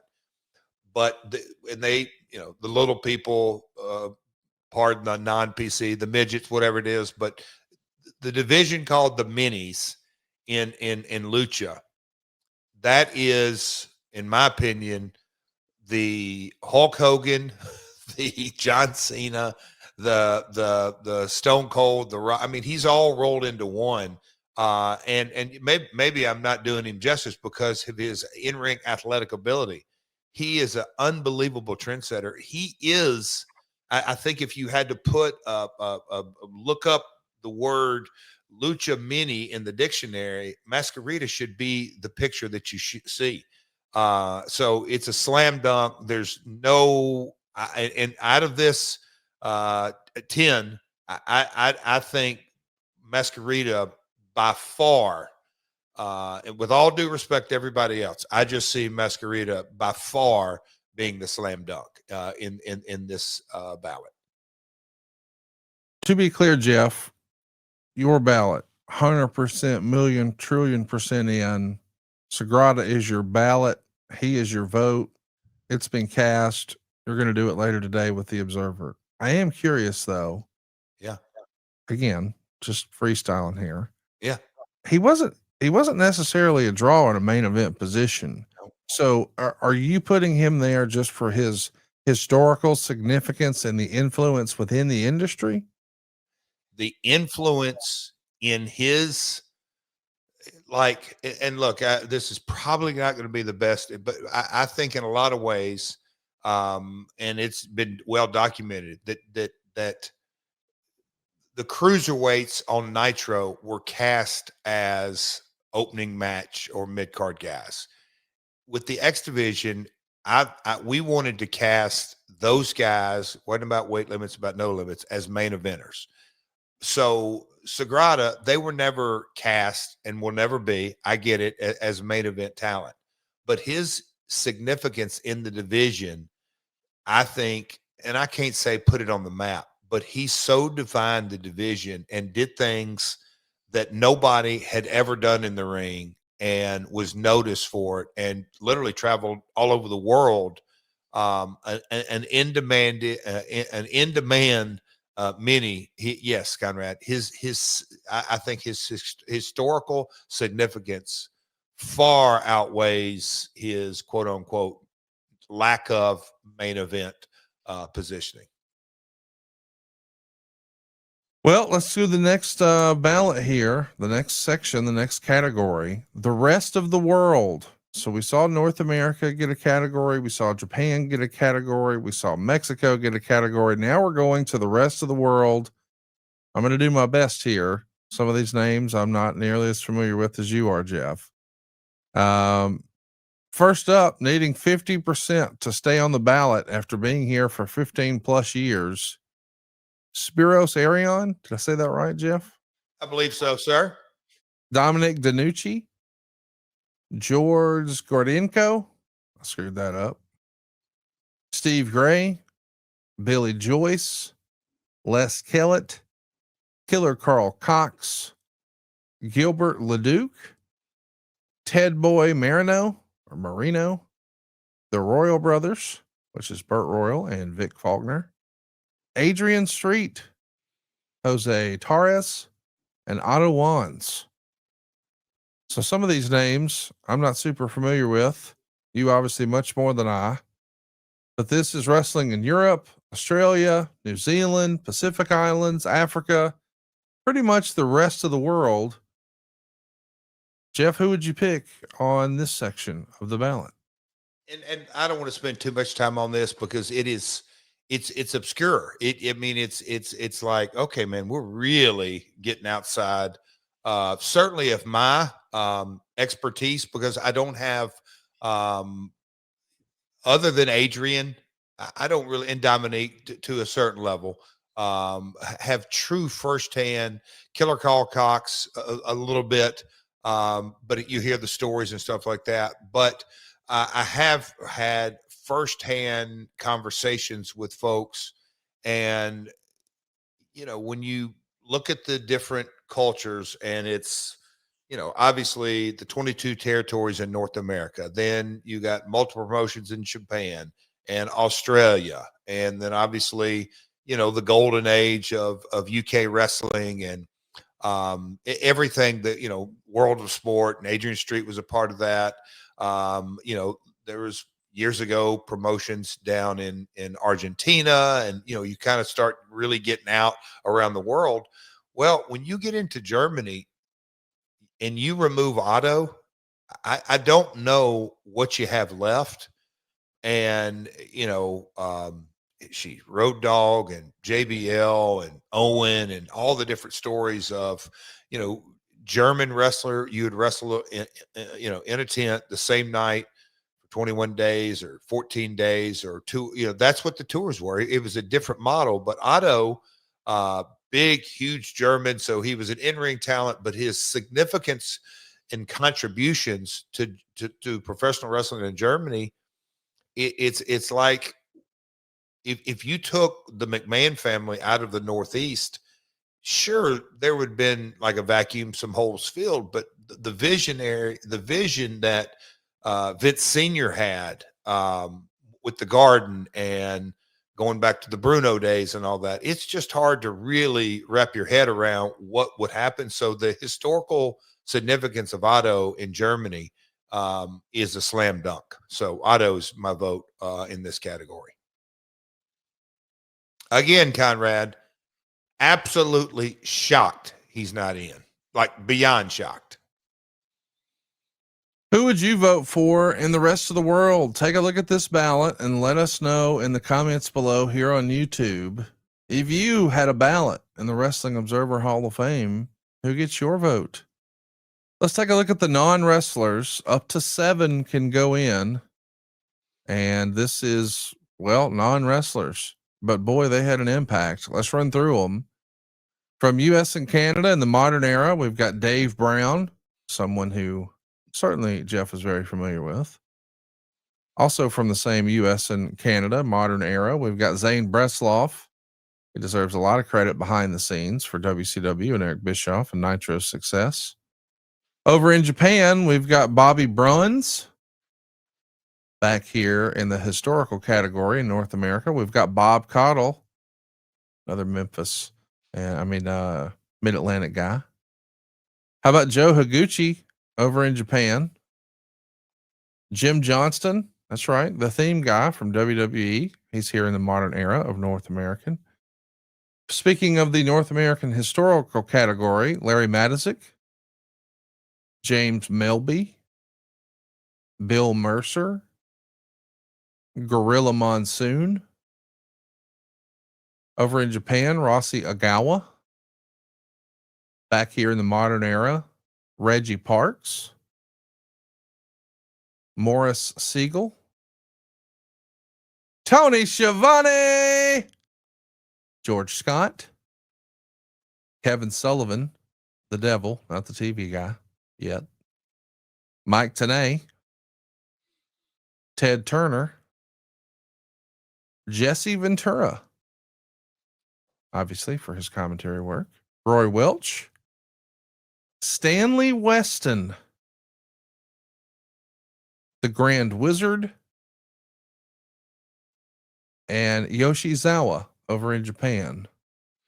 So a who's who listed here in the non-wrestler category.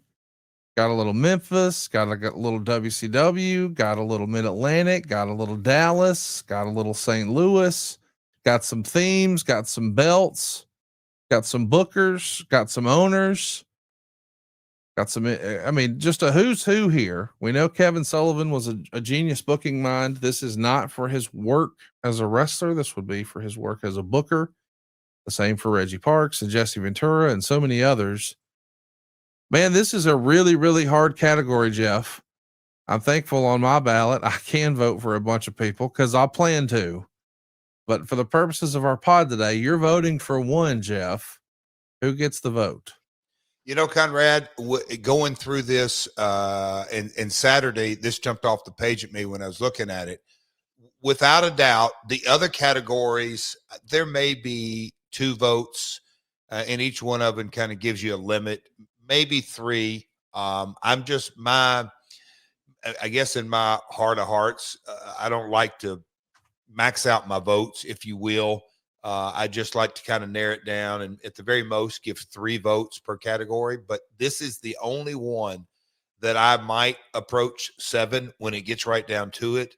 And some people, if they don't know and they consider themselves, I'll say Wrestling Observer Newsletter Hall of Fame voter worthy, if you don't really know the story of Roy Welch and how his family and his mentor, yes, it was my dad's mentor, but that's why I do have kind of the firsthand knowledge of this, but his influence on territories and business and working relationships, there's a lot, and the Welch, Robert Fuller, Ron Fuller, their Welches going down to Jimmy Golden, and it's a huge branch of a wrestling family that goes deep. But Roy jumps off the page, a little bit of a head scratcher why he hasn't been.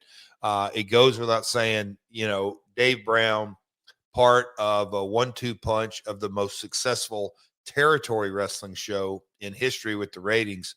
That wasn't just kind of a 1-year run or a 2-year run or a 3-year. I mean, it was, Dave had I think a 25-year run. I mean, it's up there. It's kind of crazy, his stats of being that. And yes, started as a weatherman, and his cadence and delivery.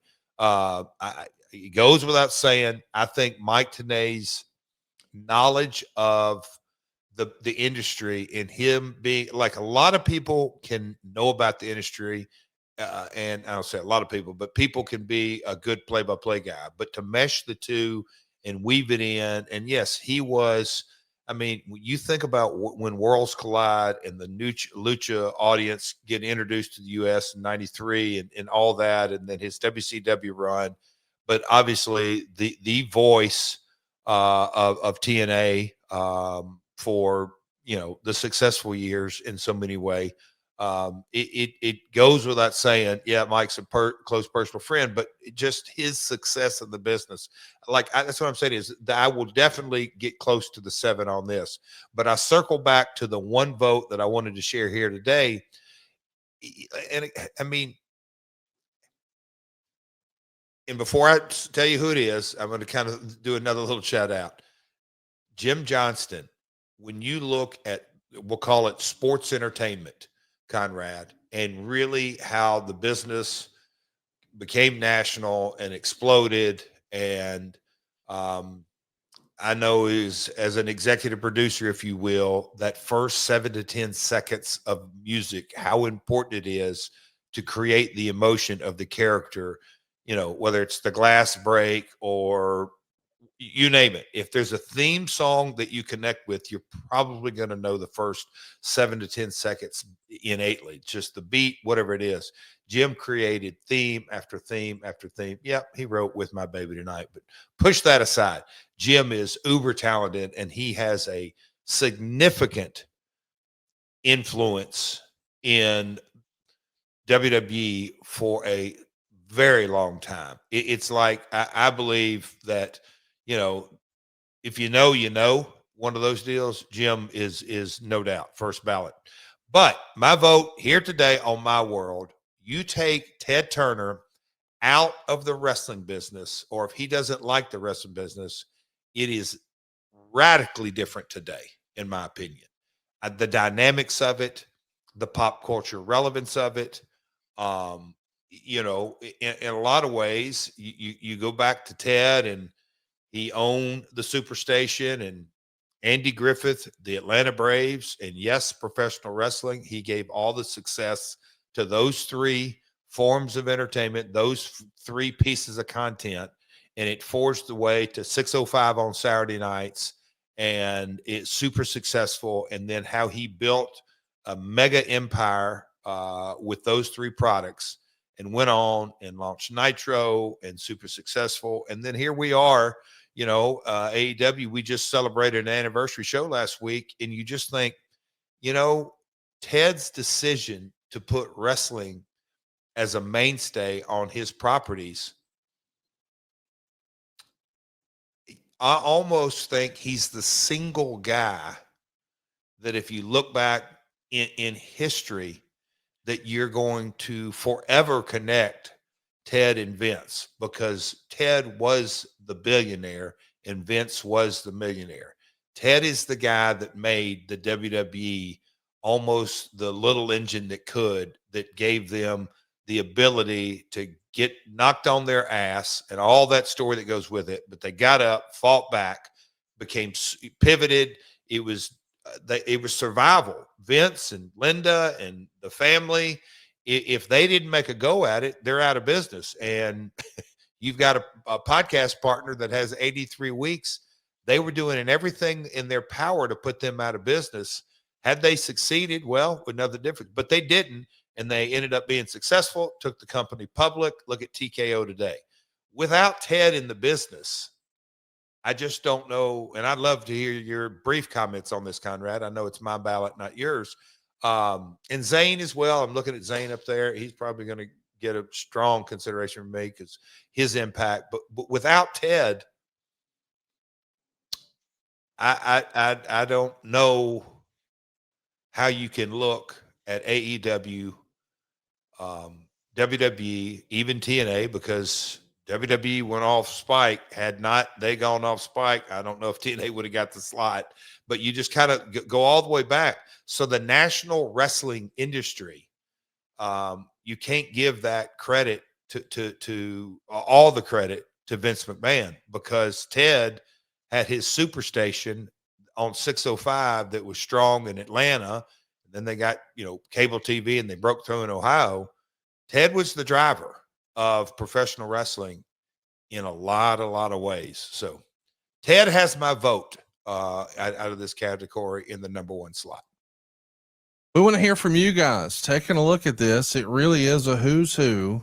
I'm with Jeff. This is a tough category. It's easy to pick several, and I know technically you can, but if we were to play by the Last Outlaws rules today and you could just cast one vote, who would it be for?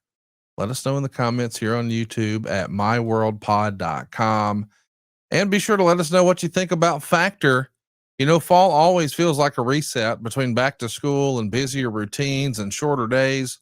Well, dude, finding time to cook can be tough. That's why I love Factor. Their chef prep, dietitian approved meals are easy to stay on track and enjoy something comforting and delicious. No matter how hectic the season gets, there's more variety, more meals. You can choose from a wider selection of weekly meal options, including premium seafood choices like salmon and shrimp at no extra cost. And you can also better support your wellness goals.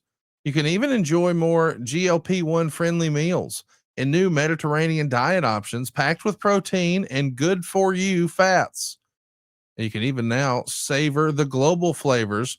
For the first time ever, you can try Asian inspired meals with bold flavors influenced by China, Thailand, and more. There's more options for better nutrition. And that's why 97% of customers say Factor helped them live a healthier life. It's been a go-to for Double J, one of his secret weapons during his AEW run. He tells me you can feel the difference no matter your routine. And we want you to eat smart at factormeals.com/myworld50off. Be sure to use our code MyWorld50OFF and you'll get 50% off your first box plus free breakfast for a whole year. That's code MyWorld50off at factormeals.com. You'll get 50% off your first box, plus you'll get free breakfast for 1 year. Get delicious, ready to eat meals delivered with Factor. Only valid for new Factor customers with code and qualifying auto renewing subscription purchase. Factormeals.com/myworld50off. And the code is myworld50OFF. So Jeff, the Wrestling Observer Hall of Fame. Now we know how you're completing your ballot. If you've ever wondered what a ballot looks like, it's just an email with a list of names, and he lays it out and asks you to reply back with your responses. And here we go. Jeff's picks today for the U.S. and Canadian historical choices. It was the Iron Sheik. For all of your historical performers, Double J votes for the Iron Sheik. When you look at the modern performers, Jeff voted for the Outsiders, Scott Hall and Kevin Nash. When we take a look at the Japanese performers, it was Inoki and Sakaguchi. From Mexico, Mascarita Sagrada gets Jeff's vote. The rest of the world is Otto Wanz. And for the non-wrestler category, Double J has picked Ted Turner. We want to know from you in the comments below, if you had a Wrestling Observer Hall of Fame ballot, who would you vote for? Jeff, you've had a chance to talk about these, beat it up, dissect it, inspect it. How do you feel about your ballot today? Again, I'm going to add a few probably in each category. That last one was a real tough one. I knew Conrad, and I'm halfway trying to look at the clock, but I think I knew I'd be long-winded. I knew this would go a while. I cut off in my brain at least 50% of the conversation. This is something that, Conrad, we could have made 2 or 3 episodes out of this. I know we don't need to do that, but because it's very opinionated, it's conversational. There's a lot of hypotheticals, and then you get into, well, that was a regional effect. It wasn't a national effect. It doesn't matter. You vote for whoever you want. So it's not an exact science, but it'll be fun to see the results. I'll just say that. So I enjoyed it. I did give it a lot of thought trying to think through it. But again, it's an inexact science for sure. Your dad, Jerry Jarrett, went into this Hall of Fame in 2018. Is that something that interesting you think your dad would have been proud of? Like, I know that your dad is kind of an old school guy where. So go ahead. I cut you off. Fans, they really pay attention to things like this and care about things like this. And I feel like sometimes I talk to guys from more your dad's era and they just kind of cut to the quick, as we say in the South. And they're like, hey, what's that pay? Like, they just boiled wrestling down to the wrestling business. And hey, everything else is just, that's for fans. And they may even say it in a more dismissive way. You know what I'm saying? But would your dad have cared about being in the Hall of Fame in 2018, the Wrestling Observer Hall of Fame? Well, he's still alive then. So, well, we can't ask him today is what I mean. I'm teasing you. You know, Conrad, we had through the years kind of multiple discussions, and you're spot on that he would take it into the transactional mindset, but I would always go, and I'd have fun with him in these kind of conversations because, again, him being for so many years, the buck stopped with him. And so, okay, so now he's taking his nice little shots. Well, hell, it's only one man's opinion, all that. And I'm like, yeah. And then he'd say, well, son, are you going to make any money off it? And I just go, well, look, at the end of the day, a man's autograph or a man's appearance fee, or if you're having a speaking engagement, and that's what I'd say. Hey, Dad, do you want to be introduced as legendary territory promoter Jeff Jarrett, or legendary promoter and Hall of Famer Jerry Jarrett? And I said, there's a little feel good in there, right? And he'd chuckle. I mean, he'd go, around and around with it. He understood the more than anybody, because again, quote unquote, in his day, he did the scaffold match, which he got made fun of. The concession stand brawl, that's another thing that was brought up. And I meant to ask Mark James about when that came out, it popped the territory in big business. Conrad, you know this, around the country, it would almost, oh, that's that garbage wrestling. It was really in certain circles, thumbs down, look down upon. That ain't wrestling. That didn't, what are you guys doing? That Memphis garbage, that Memphis comedy, that Memphis this, that Memphis that. And all those kind of things, my dad prided himself because he knew that what, in his mind and other promoters, what really mattered is butts and seats. How am I going to monetize this? And so he would go down that lane. And when we would have the open conversations in that, look, yeah, you can monetize this, maybe not butts and seats, but there is a way that as time goes on, but it's also a recognition of your peers, whoever they may be. That's why our business still, and I just think in its very core, some people can't put their thumb on, damn, why do I not miss every Wednesday and Saturday night or Monday and Friday or pay-per-view or what? There is something unique about our industry that you just sometimes can't completely put it in words, Conrad. But I know it and you know it and millions other, we just love it because, that's what the business is about. We want to hear from you guys. Who would you vote for? And we want you to let us know in the comments here. We're going to run through the categories again. We'll show you all your different options. I'll remind you who Jeff picked and let us know in the comments who you would vote for if you had your hands on the Wrestling Observer ballot. In the modern performer era here in North America, man, it's a who's who. Everybody from the Briscoes to the Hardys to the Outsiders to the Steiners to FTR and mega single stars, ladies like Becky Lynch and Mercedes Moné and Trish Stratus, but also absolute pioneers in the independents like Sabu, or territory kings like Bill Dundee, or some of the guys who had the WWE machine behind them. Guys like Cody Rhodes and Randy Orton and CM Punk and Seth Rollins and John Moxley and Adam Copeland. Who would you pick here? Guys who had a significant impact in almost every promotion in North America, like Samoa Joe, or someone who made it count more than anyone else in one promotion, like Bill Goldberg. We saw that Jeff voted for the Outsiders. Who would you vote for? Let us know in the comments below. When we take a look at the historical era, man, this is where it gets tough too. You've got everybody, of course, my sentimental favorites like Arn and Tully. How can you not think of the Hart Foundation that way? Everyone knows what pioneers Murdoch and Rhodes were. But old Pondwater Dave somewhere, he's screaming at his computer monitor right now. It's got to be the Von Erichs. But if you're from the Louisiana territory, you're thinking, well, it's JYD in a landslide. If you're influenced by the more modern era, you got to think, well, the British Bulldogs laid a lot of groundwork for the way tag team wrestling looks right now. And hey, this resurgence in WWE and their stock price going through the roof, that's all the Samoan dynasty. So just on that alone, it's got to be Alpha and Zika.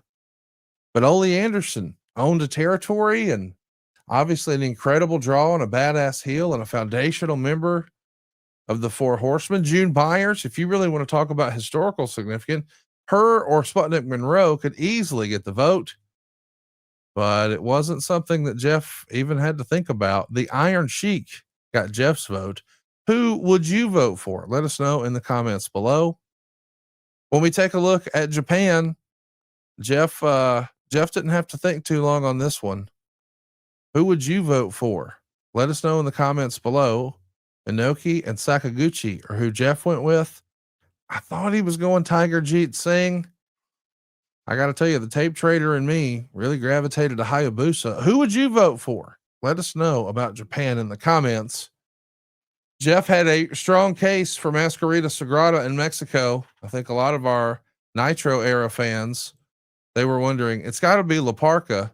And will at any point during this segment anyone say, who are you to doubt the talents of El Dandy? I worked it in. Let us know who you would vote for in the comments. As far as the rest of the world, I think most everyone is going to agree with Jeff that it was Otto Vance. But if I'm honest, I kind of thought you may have picked Adrian Street. You want to talk about a territory pioneer, really ahead of the times in almost every iteration of that character we saw. And Dominic DeNucci, man, look at the guys he trained, Mick Foley and Shane Douglas on down the line. Who's here? But perhaps the biggest, most difficult category of all, the non-wrestlers. I think there's great arguments to be made for guys like Stanley Weston. We often refer to it as the after mag, but really it's probably a Stanley Weston mag. Look at Kevin Sullivan and what he did behind the scenes in Florida and later for Nitro. Reggie Parks designed the most beautiful belts the world's ever seen, and they're still bringing in millions in licensing dollars decades later. Tony Schiavone was the voice of our childhood for a lot of us. Gorilla Monsoon was the voice of the golden era. And globally, everyone knew about Bill Mercer, even over in Jerusalem. But I think Eric's pick may be Zane Bresloff if he were casting this ballot. But it doesn't surprise me that Jim Johnston nearly got your vote. Talk about pulling an emotional lever. I think the music and the soundtrack of wrestling is probably the most underrated piece. But in the end, Ted Turner's influence, his willingness to save Jim Crockett Promotions and show opposition to Vince McMahon by literally creating WCW, that all these years later, we still celebrate and talk about. And I mean, hey, let's not act like Dynamite is not loosely based on the name Nitro. Ted Turner with his Superstation is Jeff's pick. Who would you vote for? Let us know in the comments below. Jeff, I don't know what I expected, but I had a blast today running through the Wrestling Observer Hall of Fame ballot. What'd you think? Well, my world was kind of born out of your other podcast. Let's talk nostalgia, but let's also talk a little bit of current events. Let's look through the lens of Jeff and your story and why this.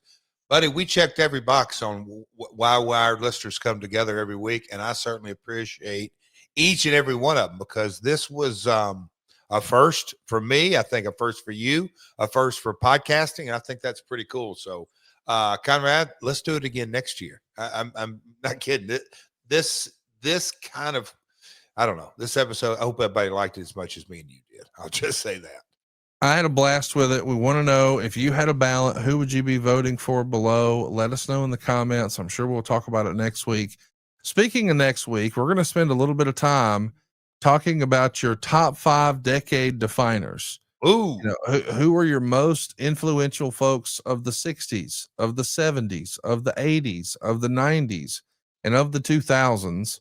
So we'll break that down here next week. goats. You've already given us your answer for the goats. The goats of the 60s, the goats of the 70s, the goats of the 80s, the 90s, and the 2000s. That's what we'll be breaking down here next week. So if you haven't already, hit the subscribe button, turn on the notification bell, and listen, it really helps us with the YouTube algorithm. Throw us a comment, throw us a thumbs up. Hell, if you don't like it, throw us a thumbs down. Wish you wouldn't, but hey, it's all good for the algorithm. We're looking for your engagement. Let us know what you think in the comments, and be sure to tune in next week. Well, we won't be talking about the Observer ballot. We will be talking about who defined a decade. That's kind of a broad statement too, isn't it, Jeff? When you guys are, you know, as we've kind of pivoting through this and working things out, and you got that nice snazzy studio with audio drops, all this, but I've really been challenged to kind of think things through. Like, what is my opinion on this? I've got to share it. So not only do I got to share it, I got to think it through. And again, it's just my opinion, but I'll tell you this much. And I even went back at first because I looked a little bit at the 50s, but 60s, 70s, 80s, 90s, and all this. The 70s, Conrad, I'll just say this. I probably spent way too much time agonizing on trying to figure something out. And in the 90s too, I think my commentary on that, I'm curious to see, get your thoughts and opinions on that. But it was a fun little exercise. And so looking forward to that next week. Jeff, before we get out of here, I wanted to bring up an anniversary to you, one that you weren't necessarily a part of, but oh boy, it was pretty substantial news. I don't know how much we'll get out of this, so we'll make it quick. But back in 2015, as we're recording, 10 years ago to the day here, Matt Hardy vacated the TNA world title. And the reason I'm mentioning that is the actual reason he vacated the title was that TNA was too short on funds to tape another episode of TV. And we only had unused footage that they had in the can to create like a round robin tournament that was earmarked for the one night only pay-per-views and international TV specials. And they had to use footage like that didn't have him in it. So the tournament gets repurposed as several weeks of TV to determine a new champion. This is obviously a pretty bad spot for TNA to be in. And this is years after you've kind of been removed from the whole TNA conversation. You're trying to spin up Global Force Wrestling. But that was your baby. And it felt like it had to be on life support at that point, Jeff. These days we know, they've pulled the nose up over there and things are a lot different. Were there times that you thought you may have to do something like this when you had the realm or the you were at the helm of TNA, or is that more of an example as to the reason why you were the champion? Because to me, this is like the exact reason that I know that your critics out there would say, "Oh, Jeff only started TNA so he could make himself champion." Well, if TNA was short on funds and the owner is here and he understands that, then he'll go wrestle for free because it's his promotion. Like that to me is a no brainer. What do you remember of this 10 years ago? So outside looking in, obviously, but if you back up, if you back up, so we're October of 15, 2015. Right? Yep. Well, was it June or July of 2015 is when I was invited and inducted into the TNA Hall of Fame. And, I was well aware multiple things because, Conrad, I was the single largest shareholder even when I left and, on the upswing, and we documented it. When we signed Kurt and things were on the up and up, okay, man, we're on good financial footing. It goes without saying that was a monumental day. When I heard stuff like this back then, it only kind of confirmed because again, I sold all my shares. They were in the earlier part of 2015, and I knew by what was going down is that they were not in good shape under any scenario there was, but they were trying to get things. They were trying to get their footing back under it. When I heard this news, and I knew that it was, again, I'll say I was outside looking at it. I knew there were issues. This highlighted that, oh boy, they got bad issues. Like you hear stories about employees kind of putting things on their own credit card and there was some really bad things. But I knew that, again, when I left in 2013, as much as it pained me, I knew, my gut told me the nose isn't coming up. It's just not. The current management that's running it, unless something happens, it is in a financial death spiral. And I was unfortunately told, Jeff, under any circumstances, you are not going to be able to execute an acquisition. When they slammed the door on me and Toby, it just told me there is no hope for Jeff here. There is a very, very short window that I need to move on. And so here we are at this point, 3 years later, and that was or 2 years later. Okay, it kind of what I thought was going to happen is happening. And look, I didn't know how Corgan at this point was going to step in. I certainly didn't know Anthem. I just know that I didn't have an opportunity there. And so in a lot of ways, it validated in my brain. I knew things were bad. Now here's proof, and they're in a bad way. And I was like many other people. I thought this was, I don't say game, set, match, but boy, oh boy. The headlines that were coming out, I mean, you both know you can't always believe all the headlines, but the fact that that's how they had to do the title and the situation, they were in a bad way. And I don't want to get off track here. Corgan came in within the next 90 days, I think, or it came out. I may be wrong. He may have already been there, but it was bad. It was a bad deal. It's weird to think about how many times that company felt like it was on life support and it's still here. Yeah. What do you attribute that to, Jeff? Because it's changed hands. It's not even the same people, you know. It was Jeff, and then it was Dixie, and now it's Anthem. Like, and along the way, Billy. So it's been it's still here. This sounds so freaking self-serving, but wise man built a house upon a rock. I just think there was a foundation built many years ago. We've chuckled about it, or I've said it, you know, oh, they finally went back to the name TNA. And I'm like, what took you so freaking long? The wheels began to come off when it was called Impact Wrestling, or TNA Presents Impact Wrestling. And then we're going to drop TNA and all that. I just think that was the beginning of the disaster, and they went through it and through it. And then Lynn Asper and the family stepped in and started to pull the nose up, and the Demore, all that. So just all of it.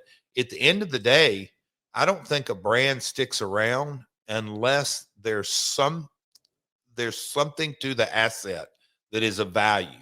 And when you kind of look at the highlights, and they've got the Dudleys and Hardys legacy match coming up and a couple other things going on, I think at the very core of it, it's a platform, and the wrestling industry is very resilient.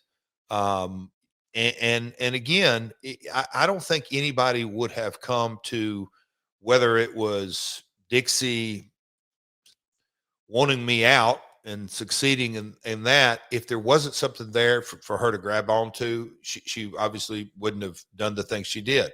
And then Billy wouldn't have done that. And then the folks at Anthem wouldn't have done that. And Scott Demore wouldn't have made an effort. They're not just chasing empty air. They're chasing an asset. And so I think that's, at the end of the day, I attribute the success to, is that an asset was built pretty damn strong from 2002 to 2010, and that's what they're trying to grab onto. That's what I attribute to the staying power, if you will. Does that make sense, Conrad? It does make sense. I'm proud of you, Jeff. I'm glad that you made it, and I'm glad that TNA made it. It's been, who would have guessed that it would have turned out this way back in 2002, you know? No, and see that when you just kind of look at, and I've seen bits and pieces, and we're both nostalgia guys in some way, but also the platform, this may sound odd, but it is the Hardys and Bubba and Devon in this platform that they're heading into. I just think it's the wrestling business, like the thing we did for Eddie Gilbert. I don't say on spur of the moment, but it was a really feel good moment to lay tribute to a guy who had paved the road so much so in Philly in a cool way. And Tony knew that and saw that and promoted that and executed that. In a lot of ways, TNA is doing that because of these two teams who, yeah, they've had significance, Hardys in multiple promotions, Japan, I mean, all around the world for Bubba and Devon, but they're giving them a platform. I couldn't be happy because, again, we go back to, and we haven't even mentioned TKO today or anything like that, but just how healthy the industry is as we kind of head into the Q4 of 2025. The business is ever changing and ever growing. Well, so is our YouTube channel. If you haven't already, hit the subscribe button and be sure to turn on the notifications bell. And we want to hear from you on social. Tell us what your ballots would be. Hit us up on Twitter or anywhere you enjoy podcasts. You can find us at My World Pod on Facebook, Twitter, or Instagram. You can hit the subscribe button and hit the notifications bell at myworldpod.com. Of course, if you're looking for Jeff Jarrett, he's easy to find on Facebook, Twitter, and Instagram. He's at Real Jeff Jarrett. I am at Hey, it's Conrad. And we would love to talk about your business here on the program. If you're looking to grow your audience and develop some new customers, and you're targeting men 25 to 54 years old, it's pretty easy to advertise here on My World. And you hear some of the same advertisers week in, week out for years. Why is that? Well, it's because it really works.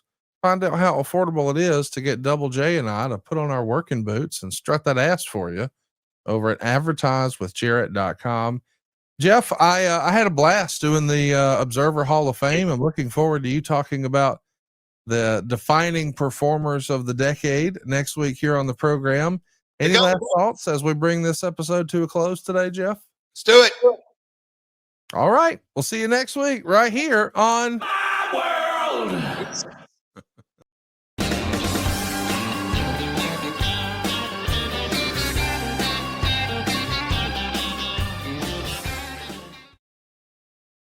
SaveWithConrad.com. My name's Daryl. Came from Massachusetts and I moved to Wisconsin. And there's a lot of people that might be asking, why go with Conrad? Why go with Supreme Lending? And let me tell you something, brother. I think about the credentials, the tag team partner that I'd be working with. First of all, we got the Podfather himself, Conrad. How can you go wrong with that? And then also go on to SaveWithEric.com, which, you know, who else could have kicked Vince's ass for 83 consecutive weeks? You can't beat that duo right there. But they did bring a secret weapon, and I didn't realize this because this was not advertised. I worked closely with Larry the Axe Thompson. And let me tell you, with all the stress with moving across the country with a large family that I have, it was reassuring to know that I had the enforcer at my back, handling questions from the other side of sellers, the other side with trying to find the right prices. He took care of all that. All I had to do was keep my eye on the prize and make it there to Wisconsin. They were absolutely fantastic. They checked in on me, especially Francis, very patient with me.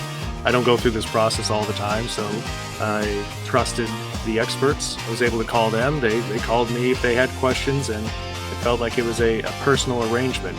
There was even a point in which, from the seller side, they wanted something else that wasn't part of the norm. Francis straight up told me, hey, we're loyal to you. We'll do whatever you want to do, and we'll make sure that you guys are taken care of. They came through. I made it to the dream. I'm the champion of my own destiny here. They were able to help pave the way for me and my family. I couldn't be more happy with the results. I went from having less than an acre to now 20 acres worth of land. They made that dream a reality. I'm Daryl, and I'm living in Friendship, Wisconsin, in my dream home, thanks to SaveWithConrad.com. Animal lesson number 2129, Equal Housing Lender. SaveWithConrad.com.